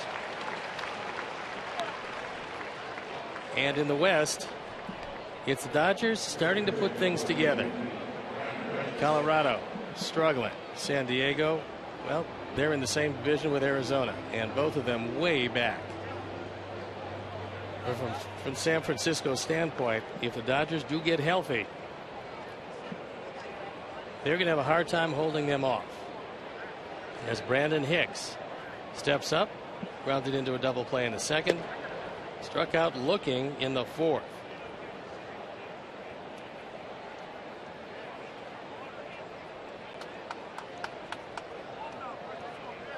They got the shift on in the infield, and that fastball evens the count of 1-1.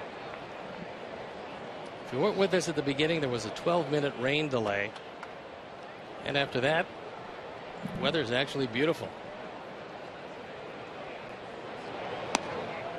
Breaking ball misses wide, and the count goes to 2-1.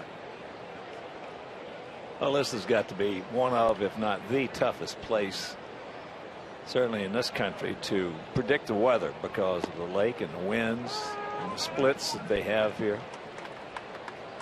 When I drove over the Skyway today, it was unbelievable. It looked like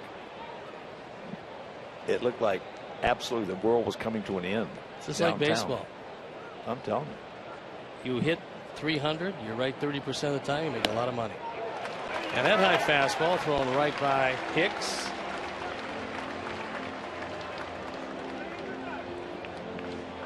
And a reminder, Sox fans, all season long you score with Papa John's Pizza when you have 5 runs or more. That's when we score 5 runs or more. You get 50% off your entire online order at papajohns.com with the promo code SOX5 the following day. So better ingredients, better pizza, Papa John's. Yeah, it looked like the apocalypse.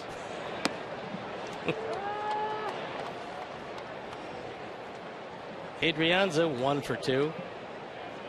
He's here because he can really pick it at shortstop. And he skies that one to the left side. Gillespie calling for it. He'll have plenty of room. And for Chris Sale, quickly 3 up, 3 down. And it's on to the bottom of the 6th inning with a 7-2 lead.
As our Sox take on the Mariners. That's Robinson Cano. And the Mariners, also the first 10,000 kids ages 13 and under will receive a White Sox kids jersey presented by Aquafina. Aquafina. The tickets call 866 Sox game or visit whitesox.com.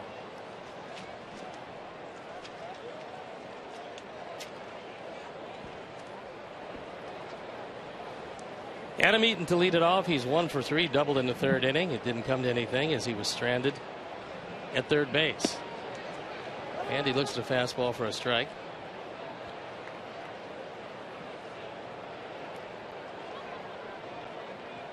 "20 runs driven in, an on-base percentage of .340, and that's really been going up recently as he's starting to take his walks and doing what leadoff hitters should do: spray the ball around and put the pressure on the defense. Well, he's our guy. He is. He's just our catalyst. It's just that simple. He makes us go. That one lifted softly to Perez in center field. And one out here in the 6th. He brings something to this ball club that we have not had for a long time.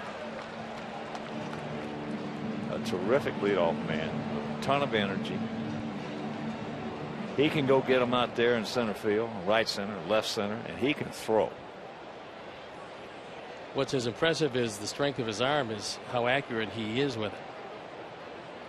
Well, Gordon Beckham, who's 0 for 3, hasn't had the ball out of the infield, looks at a breaking ball for a strike. I don't know if a center fielder around can throw better than he can if you include the accuracy.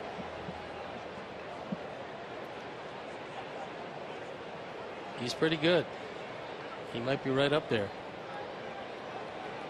Fun to watch. He is fun to watch. And that one fouled straight back.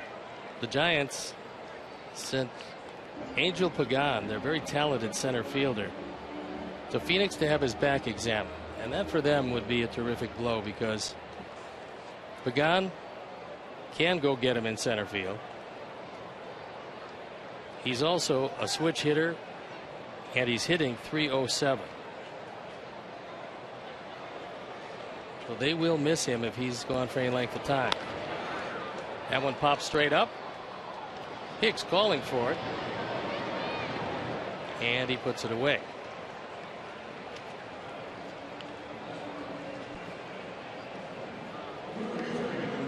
That'll leave it up to Connor Gillespie, who was 2 for 3. Doubled and scored a run in the first inning. After grounding into a forced play in the third, he singled and scored a run in the fifth. He was the lead runner, who scored on a 3-run homer by Adam Dunn, his 12th of the year, giving the big man 33 runs driven in. And the Giant fans don't have a whole lot to be happy about in this series. They've seen Sox offense put up 15 runs so far. Good fastball for a strike. As Connor Gillespie has done today what he usually does, and that is make contact, get on base, and help set the table for Jose Abreu hitting behind him today.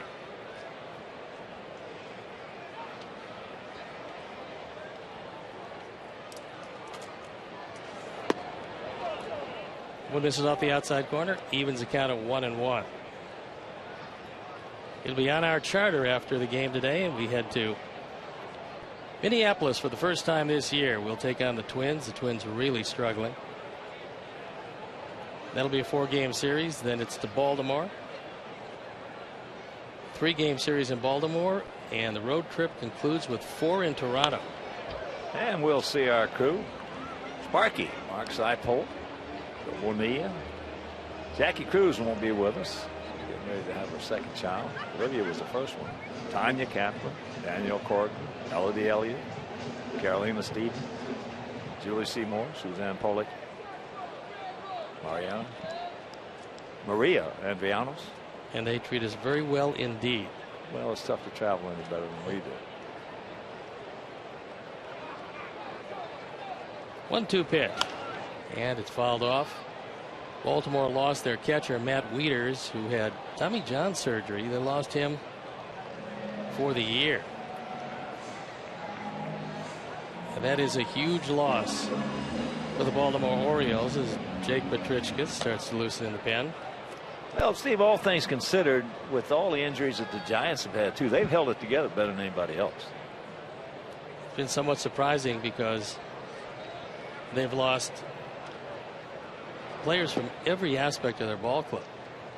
I mean, Scudero was a big loss for them. Hicks can hit the ball out of the ballpark, but Scudero gives them a veteran presence and a very solid player. And a lot of what Adam Eaton gives us. Yeah. And Angel Pagan is one of those guys. He's a spark plug. He does give you what Adam Eaton gives to our ball club. And they're not quite sure exactly what's going to happen with him. They await the news out of Phoenix. 2-2 pitch, 2 outs here in the bottom of the 6th, and that one fouled off. Sox leading 7-2.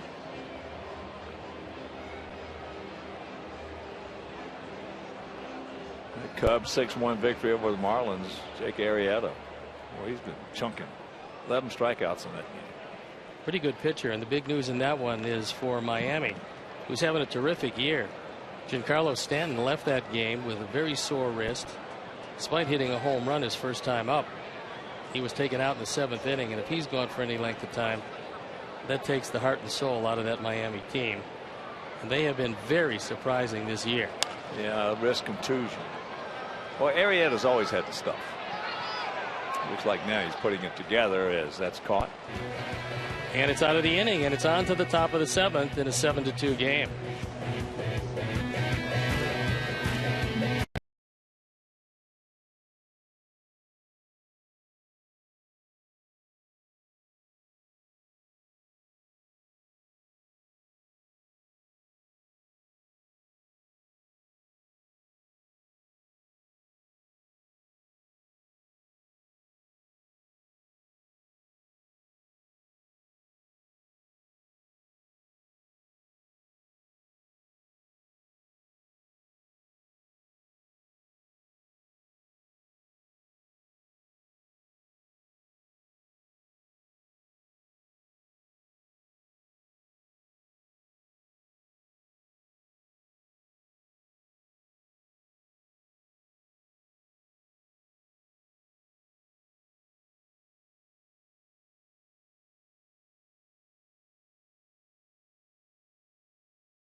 Juan Perez to lead it off here in the Giant half of the 7th inning.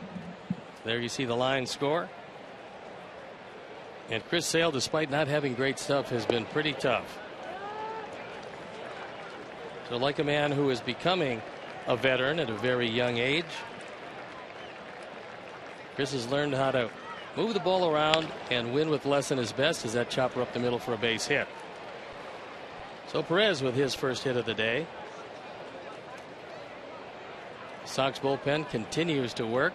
Jake Petrichka ready to go if need be. That brings up Gregor Blanco, who's 2 for 3. Strikeout victim in the first and a base hit in the third and a single and a run scored in the 5th.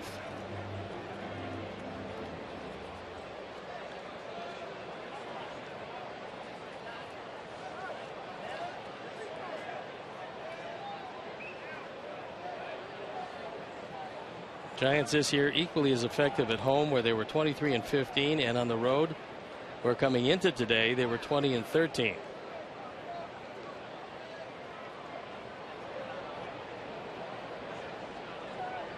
And Minnesota loses a tough game at Fenway, 2-1.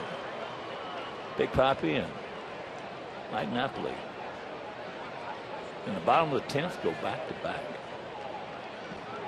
Minnesota now 32-38, last in the division. 6.5 games in back of Kansas City. Nice block by Tyler Flowers, evens the count of 1-1.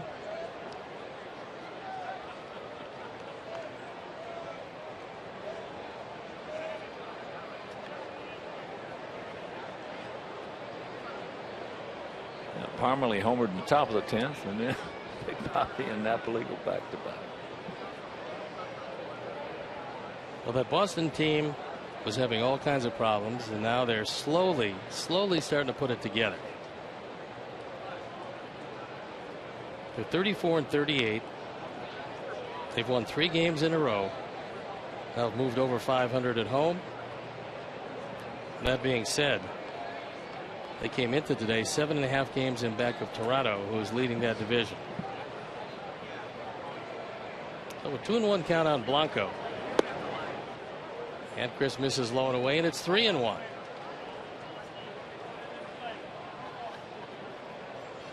Santiago Casilla loosening up in the Giant pen.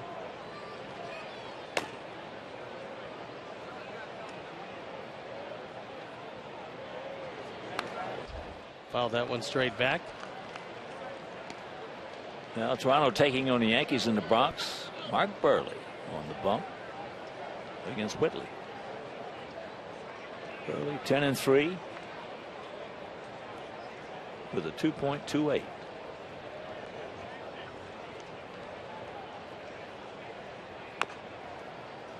That one chopped foul. And the count holds at 3-2. Hunter Pence in the on deck circle, and he's 1 for 3 today.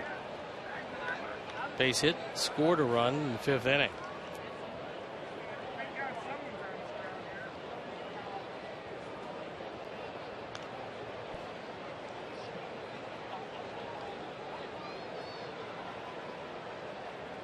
Outfield straight away. Gillespie well off the line at third. Ramirez playing him up the middle. And he fouls that ball off. Blanco making a tough at bat for Chris Sale.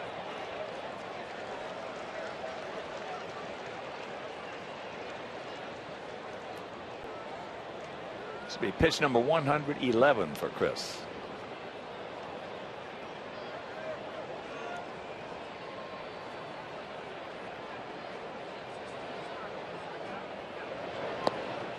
He lost him. So 2 on, nobody out, and it looks like that is going to be it. Yep. Robin has decided that 111 pitches is quite enough. And Chris Sale, who really battled his way into the 7th inning today, is going to leave with a couple of men on, nobody out, and Jake Petrichka will come into the game. So we'll step out and be back after these messages.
Cellular Field, and delicious food and beverage options for you to enjoy prior and during White Sox games. So purchase a First Merit Bank Stadium Club membership by calling 312-674-1000. And Jake Petrichka comes into the ball game. Jake 0-1, the ERA just a touch over 2 at 2.02. On for the 29th time, and he does have a save. Giving up just 1 home run this year. And he inherits Giants at first and second. Nobody out here in the 7th inning. It's a 5-run lead, but that lead precarious in that it's Pence, Posey, and Sandoval to face in this inning unless Jake can induce one of the men in the middle to ground into a double play, as Chris Sale will be an observer the rest of the way. He went 6+, gave up 8 hits, walked just the 1, and that was Blanco, while Fanning 7.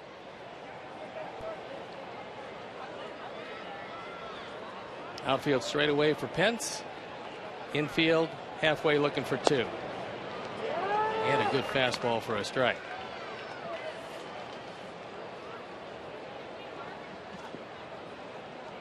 Pence has only grounded into 5 double plays this year, as he's pretty quick. One of the quicker from the right side.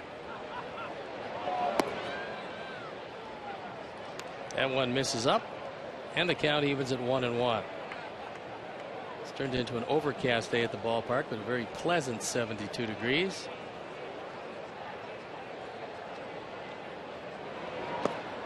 Nice stop by Tyler Flowers, keeping the double play in order, making sure that both base runners don't move up 90 feet.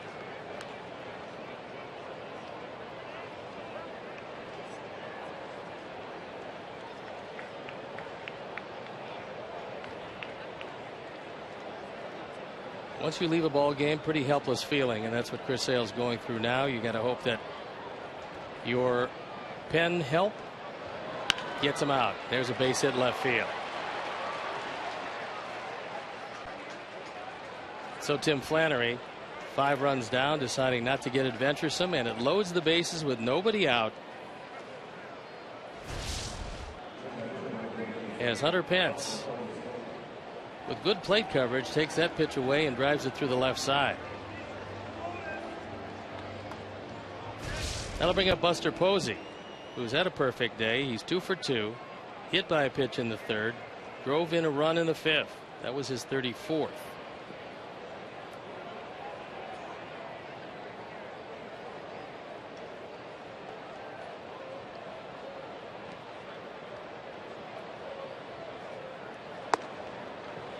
Good fastball for a strike on the inside corner. And it's 0-1.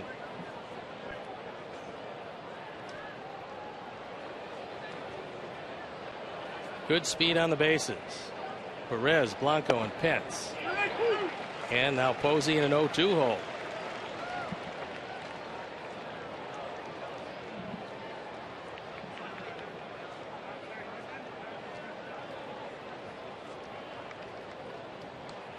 With the bases loaded, Buster Posey has not been as imposing as he normally is, hitting just 205. Nice stop by Tyler Flowers once again, digging that ball out of the dirt. That could turn out to be a big play. Showing you pretty good first step quickness. Sliding across, keeping the ball in front of him, and making sure nobody can advance.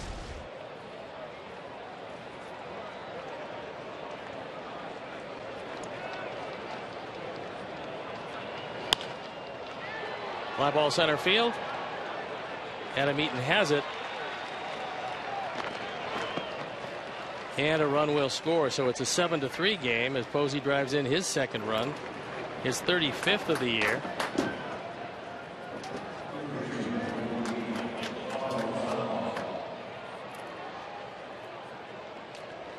And that'll bring up Pablo Sandoval. Pablo's going to hit from the left side for the first time today. Left-handed, hitting .289. 6 of his 9 home runs have come as a left-hand hitter. 20 of his 30 runs batted in have come as a left-hand hitter. He's 0 for 2 with a sacrifice fly, that coming in the 5th inning.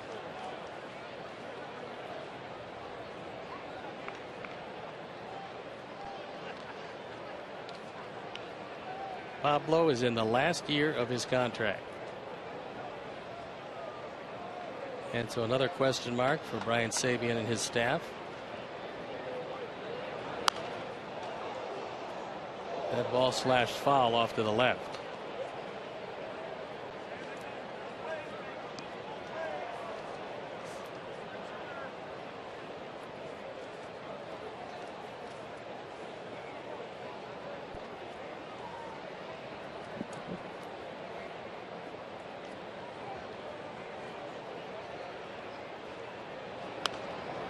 And another one fouled straight back.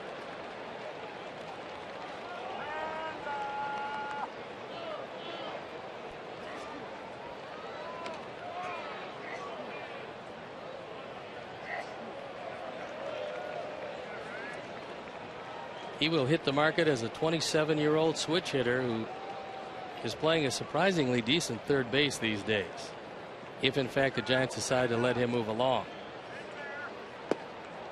Fastball misses inside. The count goes to 1-2.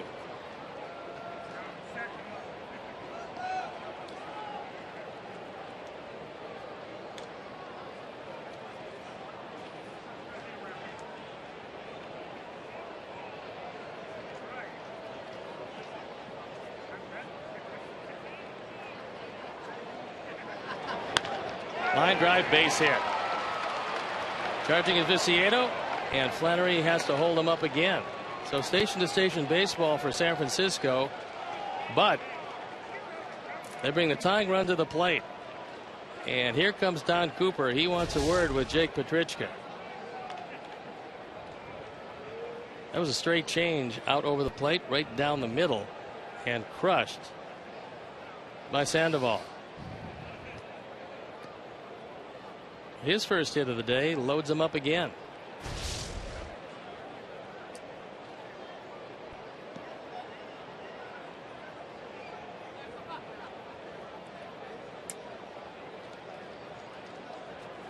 You leave a pitcher with a positive when you're a pitching coach and you go out there to have a talk with him. And that positive is throw a ground ball, let Morse beat it into the ground, and allow him to ground into his team leading 11th double play.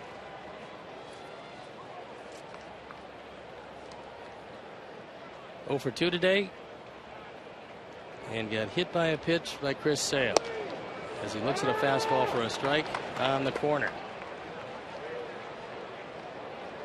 With the bases loaded, Morse has been pretty good. 4 home runs, .319 batting average. In the outfield, playing a shade toward right center. Throws a high fastball right by him at 97.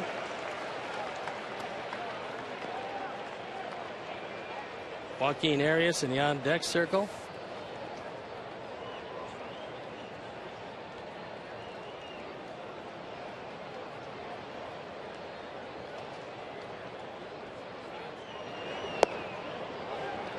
That one just misses low and away.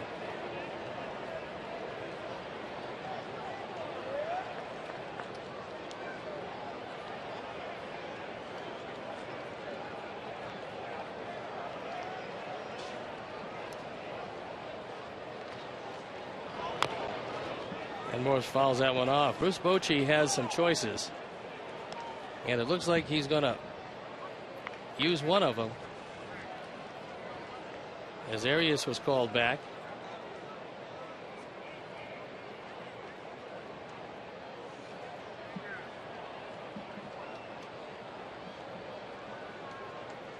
Sanchez in the on deck circle, and that ball almost gets away, but evens the count at 2-2. So with Zach Putnam loosening up, Hector Sanchez in the on deck circle, Joaquin Arias taking a seat. It's a 2-2 count to Morse.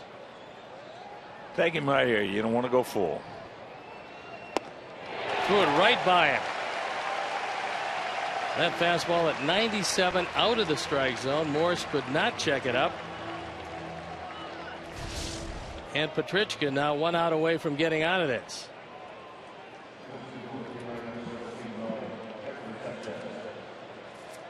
So we'll take a look at the man who started the ball game yesterday, Hector Sanchez. Switch hitter. Most of his power coming as a left-hand hitter, hitting .218 overall, 4 for 15 with a home run and 5 driven in as a pinch hitter this year. That'll bring Tyler Flowers out to talk with Jake Petrichka.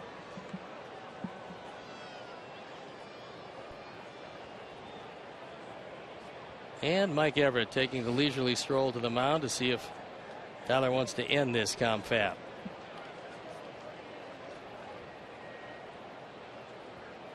Sanchez took a foul ball right off his mask. Knocked him over. He sat there for a while. They came out. They checked him. He was able to stay in the game. He went the rest of the way, but you got to think he's feeling the effects of that. So bases loaded, 2 outs here in the top of the 7th inning. It's a 7-3 game.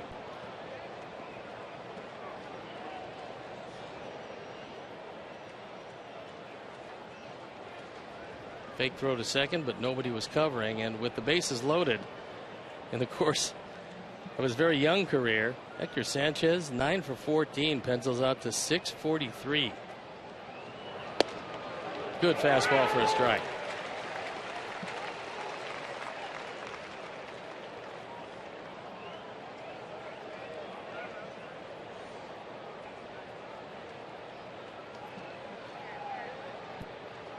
Ramirez playing up the middle. And that little looper into left field.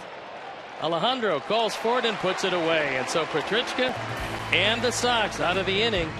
Giants get 1. They trail 7-3 heading into the bottom of the 7th.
Buster Posey is going to shift to first base as Arias was taken down. And there's a look at Buster, who's done a whole lot more of that recently.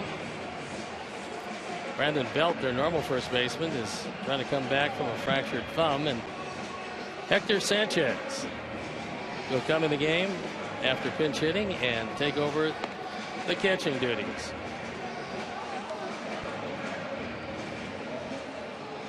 Santiago Casilla comes in at 1-1, a fine ERA of 1.37 now for the 23rd time. He's been asked to save 4 games. He's been able to do it 1 time, but opponents hitting just .205. And he's got nasty stuff.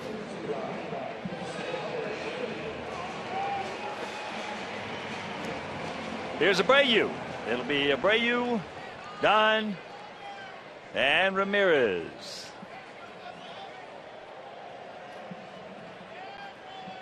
Abreu, 2-run homer, a single. He's 2 for 3. Outfield straight up for the most part. That pitch Sometimes that is the best thing that a pitcher can do to a hitter. Throw one little high neck in.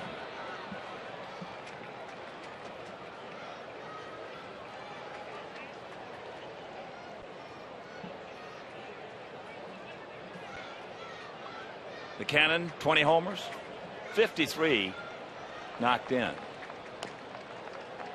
At breaking ball.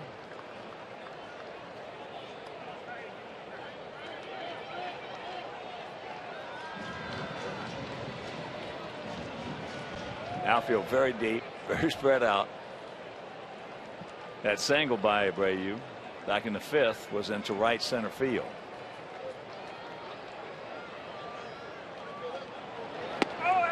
And there's a breaking ball strike. That's what's so impressive about him. He homers to left or left center.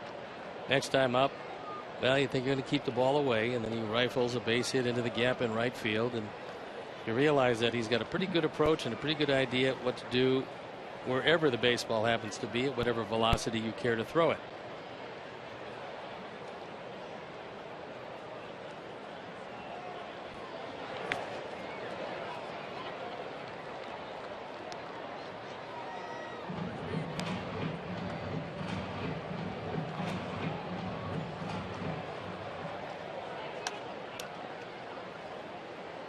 Two balls, two strikes. Nobody out here in the bottom of the 7th. 7-12-0 for our guys. 3-10-0 for their guys.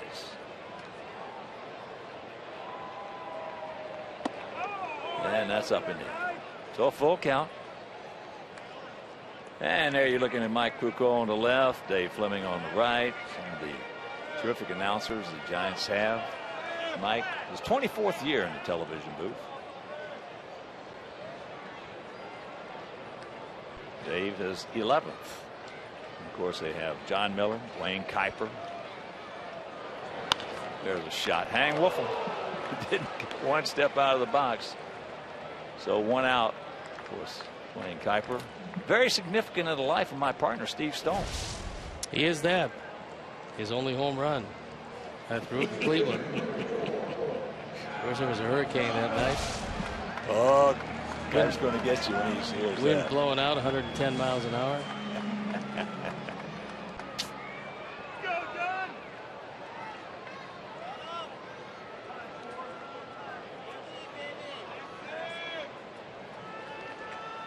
Well, earlier this year, they gave away a Dwayne Kuiper bobblehead home run bobblehead in a Cleveland uniform. Hit off Steve Stone.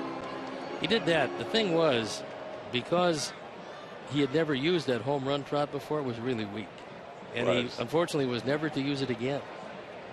Except he did hit one off the top of the wall in Baltimore against me. And imagine if a guy only hit 2 in over 3,000 at bats and they both were against you. Fortunately, that one just barely stayed in the park.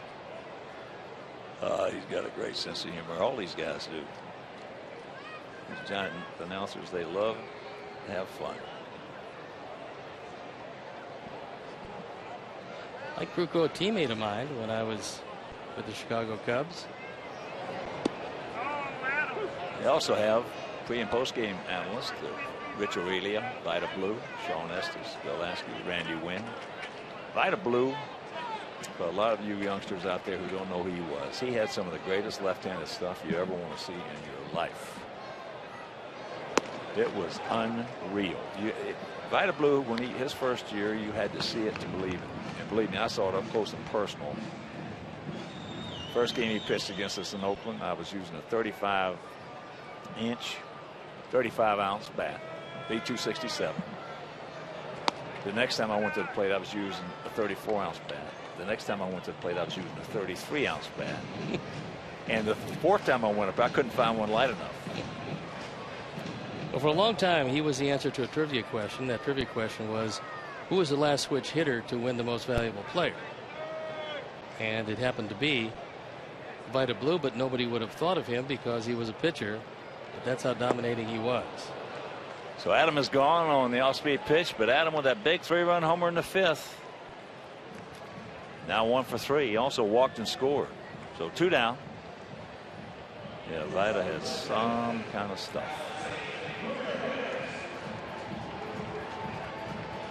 He was in that 100-mile-an-hour category with a curveball you could hear. and plenty of movement.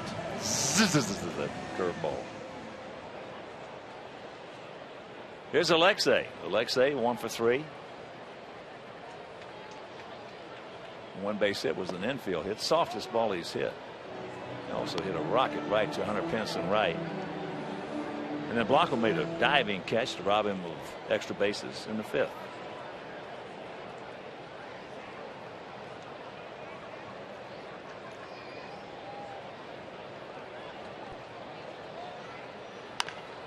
There's a chopper. That's fair. Backhand. Nice play by Pablo. Pablo. Wow. Showtime. Meanwhile, we're into the 8th. We lead it 7-3.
Sox about hit the Giants 12-10. It's been an errorless game as Chris Sale went 6, gave up 8 hits and 3 earned runs.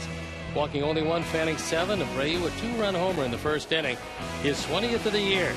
Start something special with great leases and low financing on a new Honda. Visit shophonda.com or your local Honda dealer.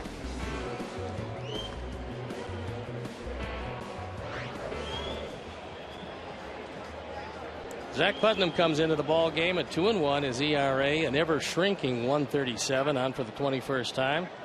Opponent's batting average 191. Here's Tyler Colvin hitting for Brandon Hicks. 7-12-0 for our Sox. 3-10-0 for their Giants. As that pitch low and away. Colvin, former #1 draft pick of the Chicago Cubs.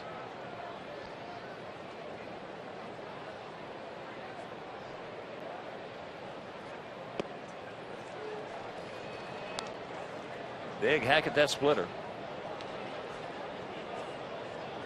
1-1 the count.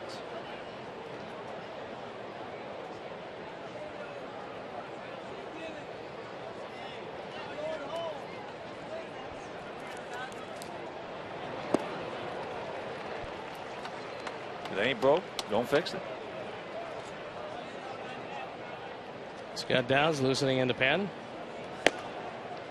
Colvin 0 for 6 as a pinch hitter this year, and it's tough. You come off that bench cold and you're seeing a splitter that just disappears on you. There you go. 1 down.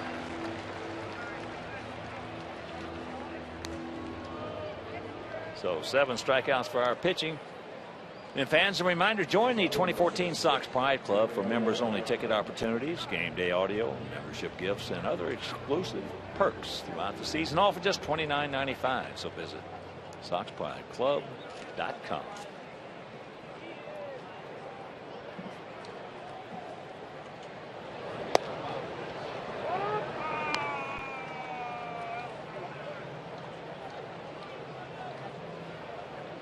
Adrianza, 1 for 3, a single, leading off the third inning.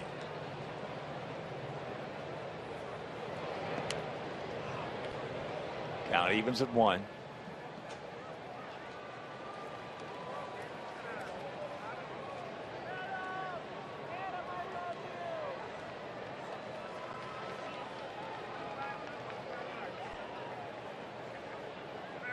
His name is spelled E-H-I-R-A, and they pronounce it A-Ray. A-Ray Smith. Yep. Can't get that. I remember A-Ray Smith. A-Ray was a wonderful owner. Louisville minor league team for years. Well, what a job they did. One of the most successful minor league franchises in history. A-Ray made a lot of money with that ball club.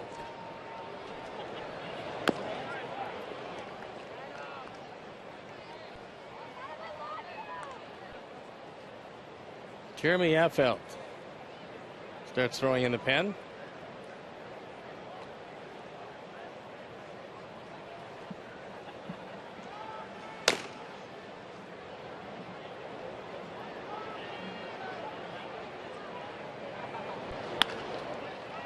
And there he just lifts that one into right field.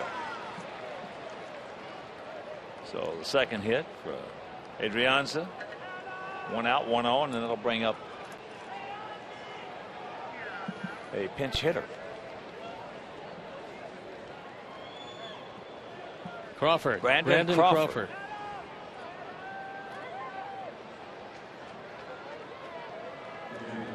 Crawford, their everyday shortstop. He's been a pretty good one for him. Driven in 35 runs. Yeah. That's nice production.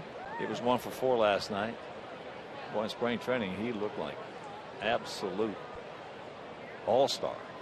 Well, they are really ecstatic with him in San Francisco.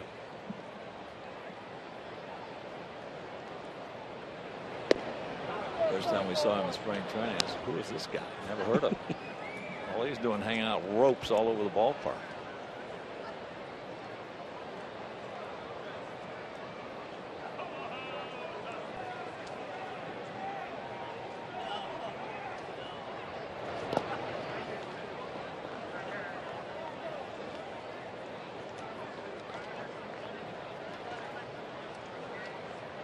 Giants picked him in the 4th round of 2008. He's been in their organization ever since. Surfaced in the major leagues in 2011.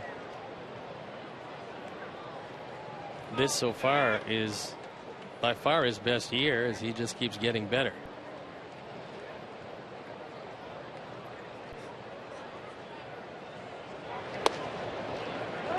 And there's a fastball for a strike.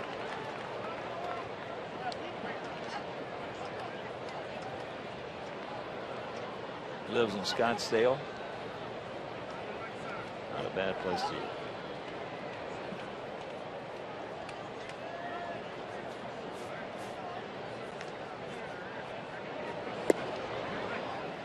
Three and 1 to count.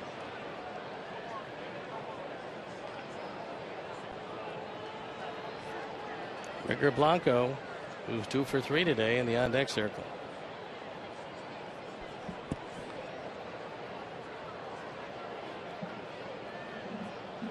We don't need any walks. And a full count.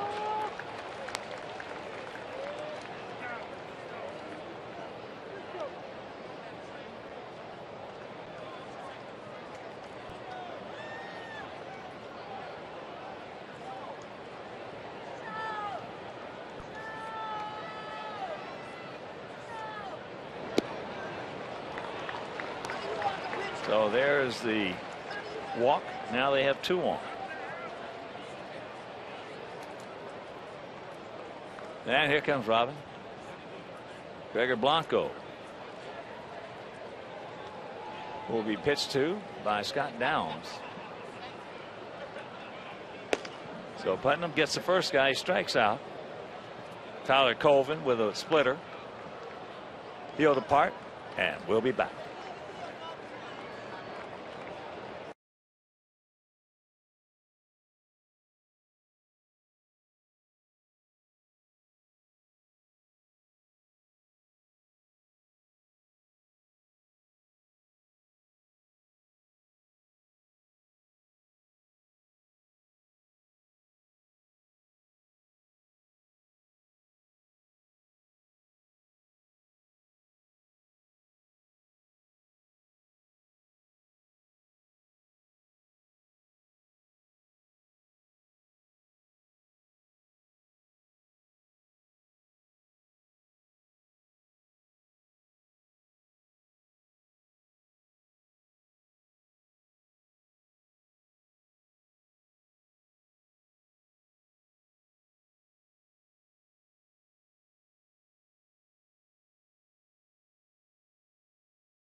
Name up there in lights right here at US Cellular Field for an upcoming game. Wish someone a happy birthday, congratulations, happy anniversary, and much more. All proceeds benefit White Sox charities. So see your name in lights on our scoreboard. Visit whitesox.com/scoreboard to sign up. Scott Downs comes into the game, and Downs at 0-1, ERA just under 5.5, on for the 34th time. He inherits Giants at first and second, one out here in the 8th inning. There you look at the numbers. First man he's going to look at is Gregor Blanco with Hunter Pence in the on-deck circle. Gregor has seen Scott Downs twice, and he is 0 for 2. In this game, he is 2 for 3.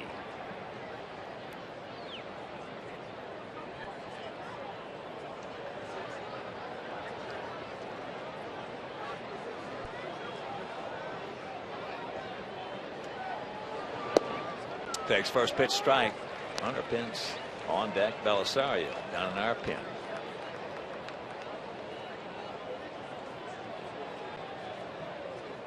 And after the game, we will board our charter, head on over to Minnesota for a 4-game set.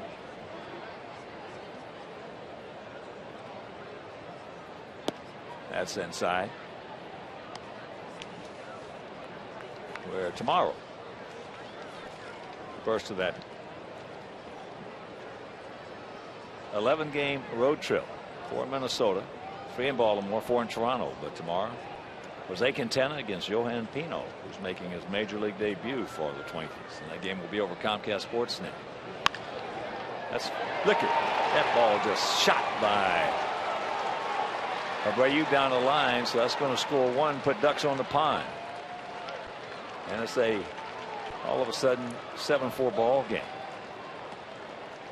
Blanco with RBI number 15 on his 3rd hit of the day.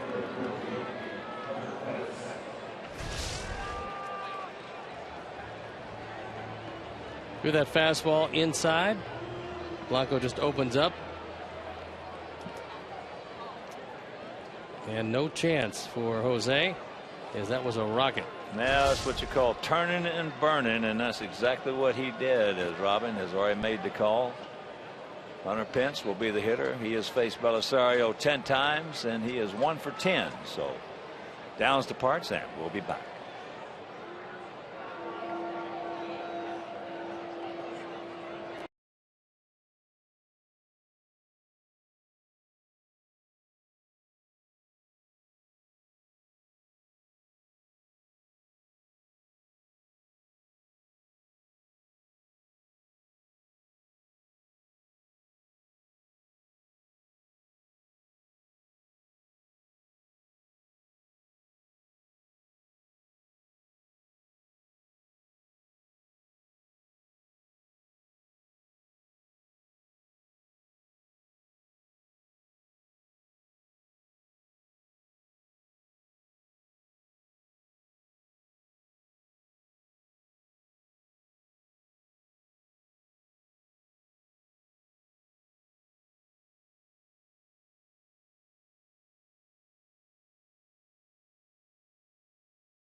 MLB.com at bat on your favorite mobile phone or tablet. Get live look-ins, instant replay, scores, stats, audio, free MLB TV game of the day, and more. So download the app on App Store or visit WhiteSox.com.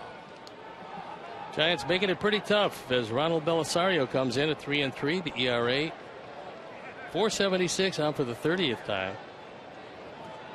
He's got 1 out, 2 on. And first pitch strike.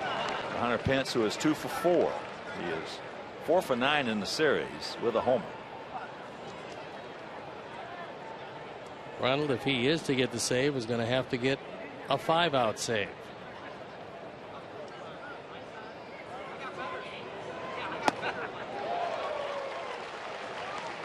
Oh, and 2.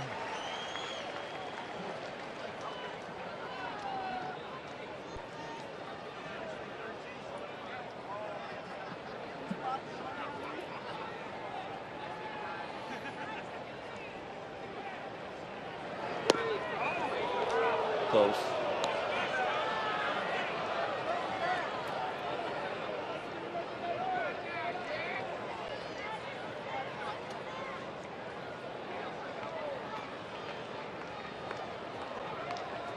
The 1-2 delivery.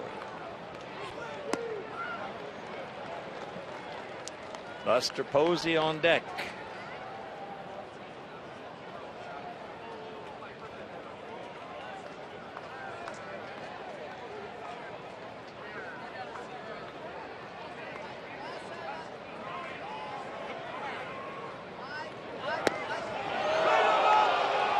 That one just off the corner was a good call by Mike Everett. The umps in the stands wanted it. You could understand that, but it was off the plate.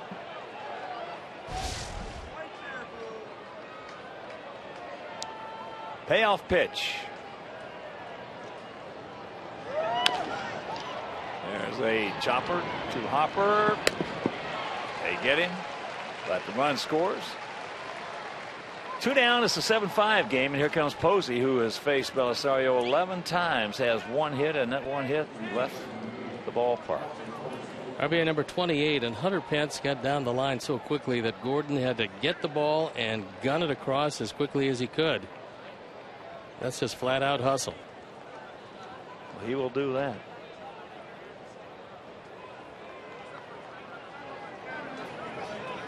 Get some high fives from his teammates.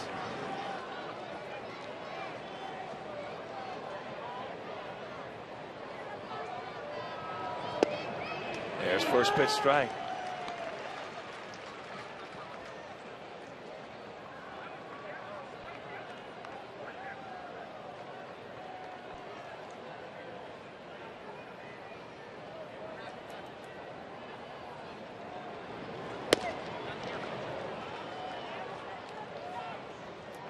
Seven 12-0 for us, 5-12-0 for them. Just tuning in, 2 home runs in the ball game. Abreu with a 2-run shot in the first inning, and Adam Dunn a 3-run blast in the 5th.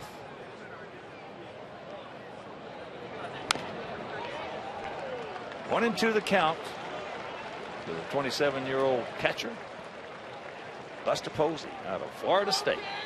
Mike Martin's crew. Mike, who runs a terrific program there at Florida State. Well, they've been good for a long time. They'll be good as long as he's there. They put out some excellent players.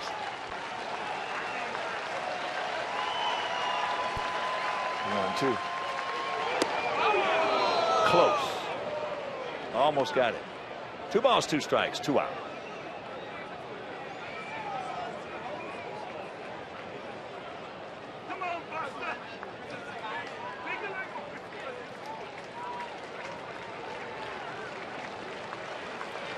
Two in the zone, 2 out of the zone.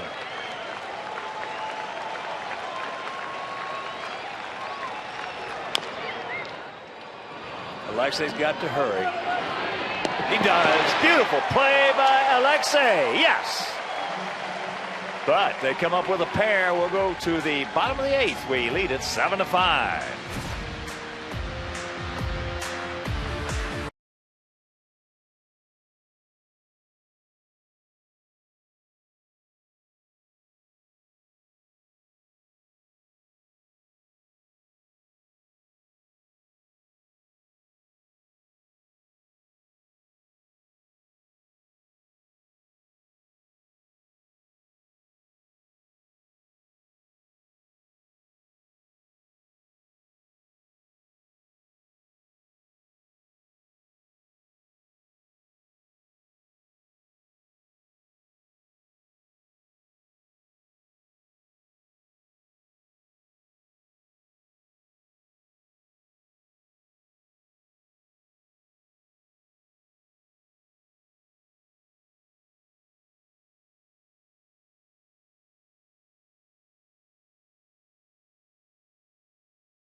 Our half of the 8th inning, we lead at 7-5. First pitch to Viciedo. Tank 1 for 3, a single and a run scored.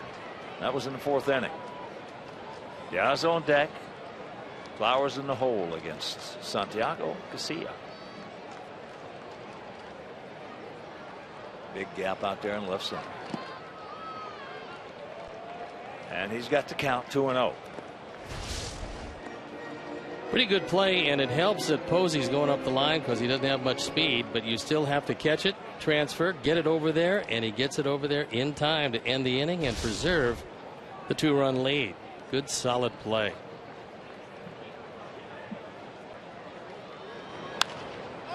That is getting me over breaking ball right there. Popped up, got away with one, and that's out one. Casilla has been around for a long time, started his professional career back in the year 2000. Was with Oakland originally, surfaced in the major leagues in 2004.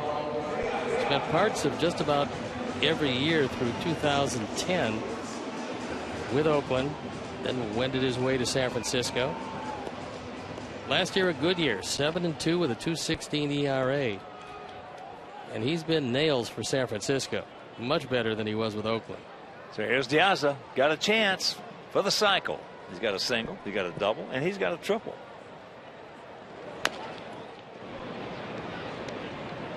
And now he's 3 for 4. 2 down.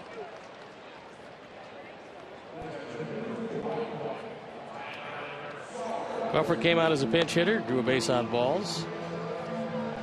He scored, and now he has taken over at shortstop. And A-Ray Adrianza has shifted over to second base.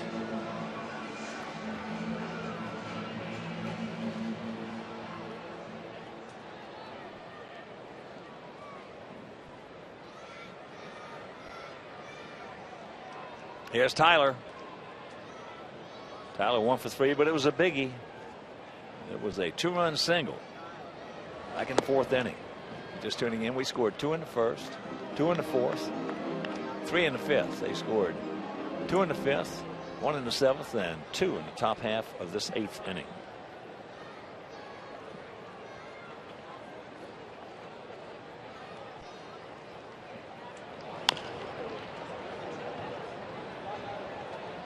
Zone him in, reel him in, and light him up, Tyler. Let's pick up a quick one. We've now seen both the Dodgers and the Giants. The Giants have the lead at this point by 5 games. What do you think of both teams? Well, if Dodgers are healthy, I don't think there's a more talented team in baseball than them. With a wonderful starting rotation. Well, the Giants got some pitching too. I don't think head to head they can match up with the overwhelming starters that I don't either. The Dodgers have. But they're good. They are. Giants are good, and they've got just a great manager in Bruce Bochy. Well, all he does is win. It's a good thing. That's all he does. Oh, he got a hanger right there and pops it up. So this is going to be a quick inning. We'll go to the 9th. Pablo Sandoval to lead it off.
right field.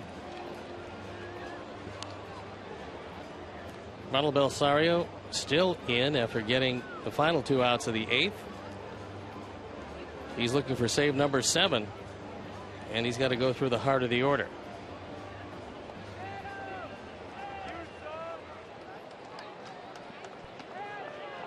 Sandoval, Morse, the first 2 hitters. Pablo 1 for 3 with a sacrifice fly.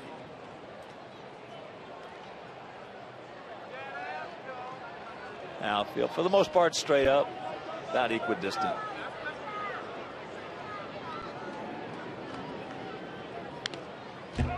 Pablo has faced Vela 13 times, has 1 hit.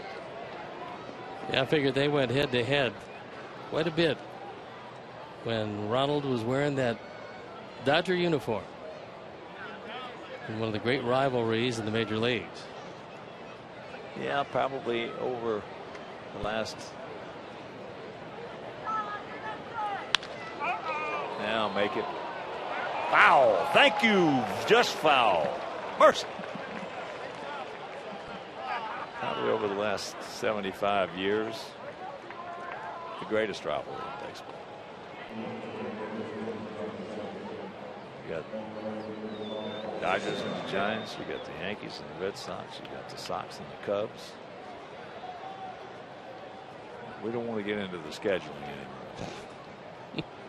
But they got to protect those 3 rivalries for sure. That's what baseball is built on: great players and great rivalries.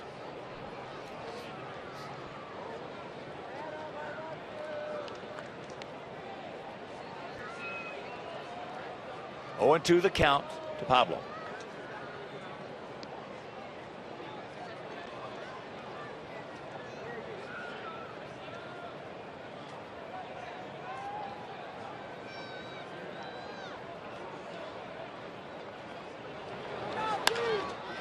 Get foul. Get foul.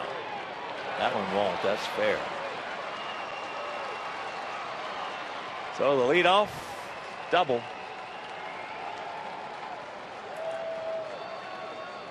Did a good job of keeping it away from Sandoval. The problem was that he kept it up and away, and it turned into a line drive. So just missing a double down the right field line, he doubles down the left field line, and you can see that ball up in the strike zone, and even at 97. Sandoval, who's a much better hitter from the left side, rifles it down the line. So here is Michael Morse, 0 for 3 today.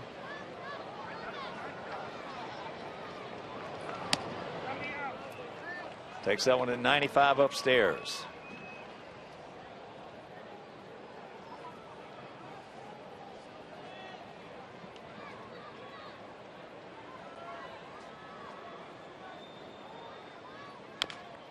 Chops that one foul. Sanchez, who came in the game as a pinch hitter to end the 7th inning in the on-deck circle.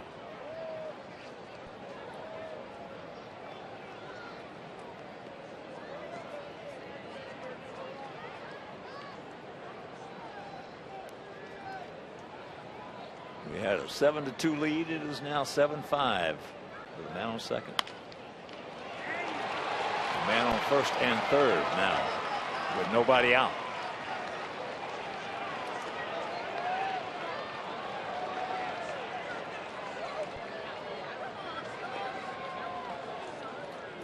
That's the second time in as many days the last at bat for Michael Morse has turned into a base hit and a painful one. The last time up last night, he squibbed one into right field, doing the same thing here, but equally as effective. Well, you know it don't come easy. Getting the last 3 outs. So here's Sanchez. He hit a little looper into left field to end the 7th inning.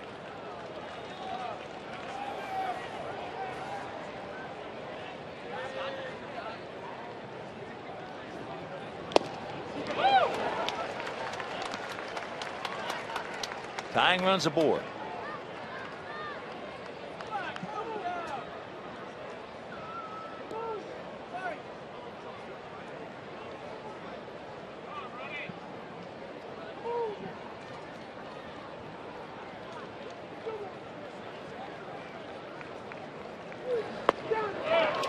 count 0-2.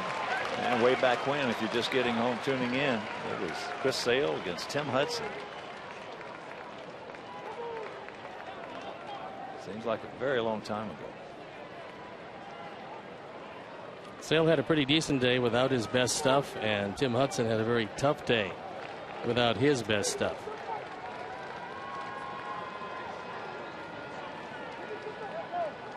Not too much time.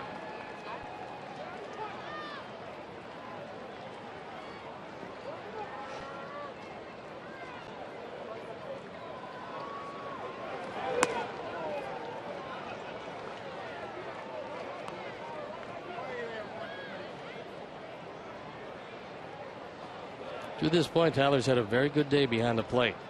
He's blocked absolutely everything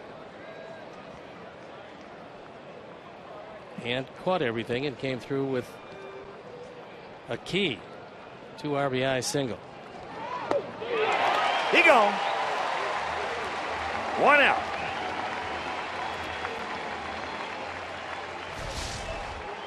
A big first out, which means you're just one double play ground ball away from ending the ball game. And Tyler Colvin for his second at bat. Struck out his first. He was the first hitter that Putnam faced.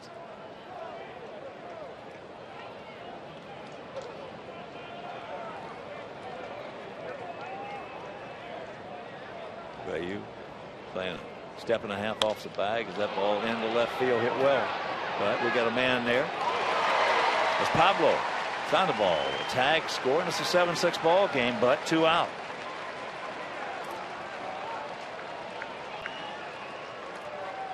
At that point, you'll trade the run for the out all day long.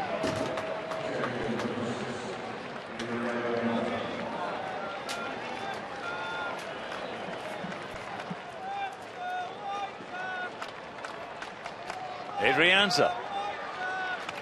He's 2 for 4. This is going to be the first time he has seen Belisario.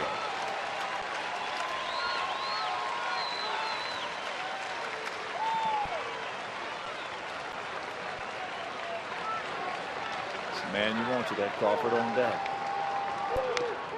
As he cutting and slashing, fouls it back.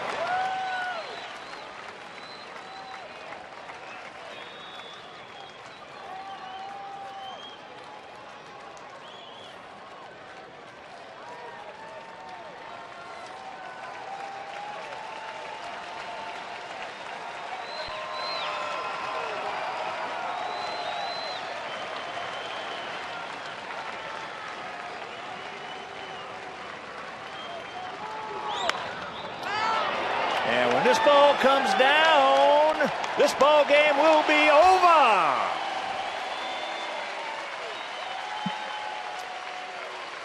Final Belisario. Bella does it. They get 1 here in the top of the 9th. We win it 7-6. And we'll be back.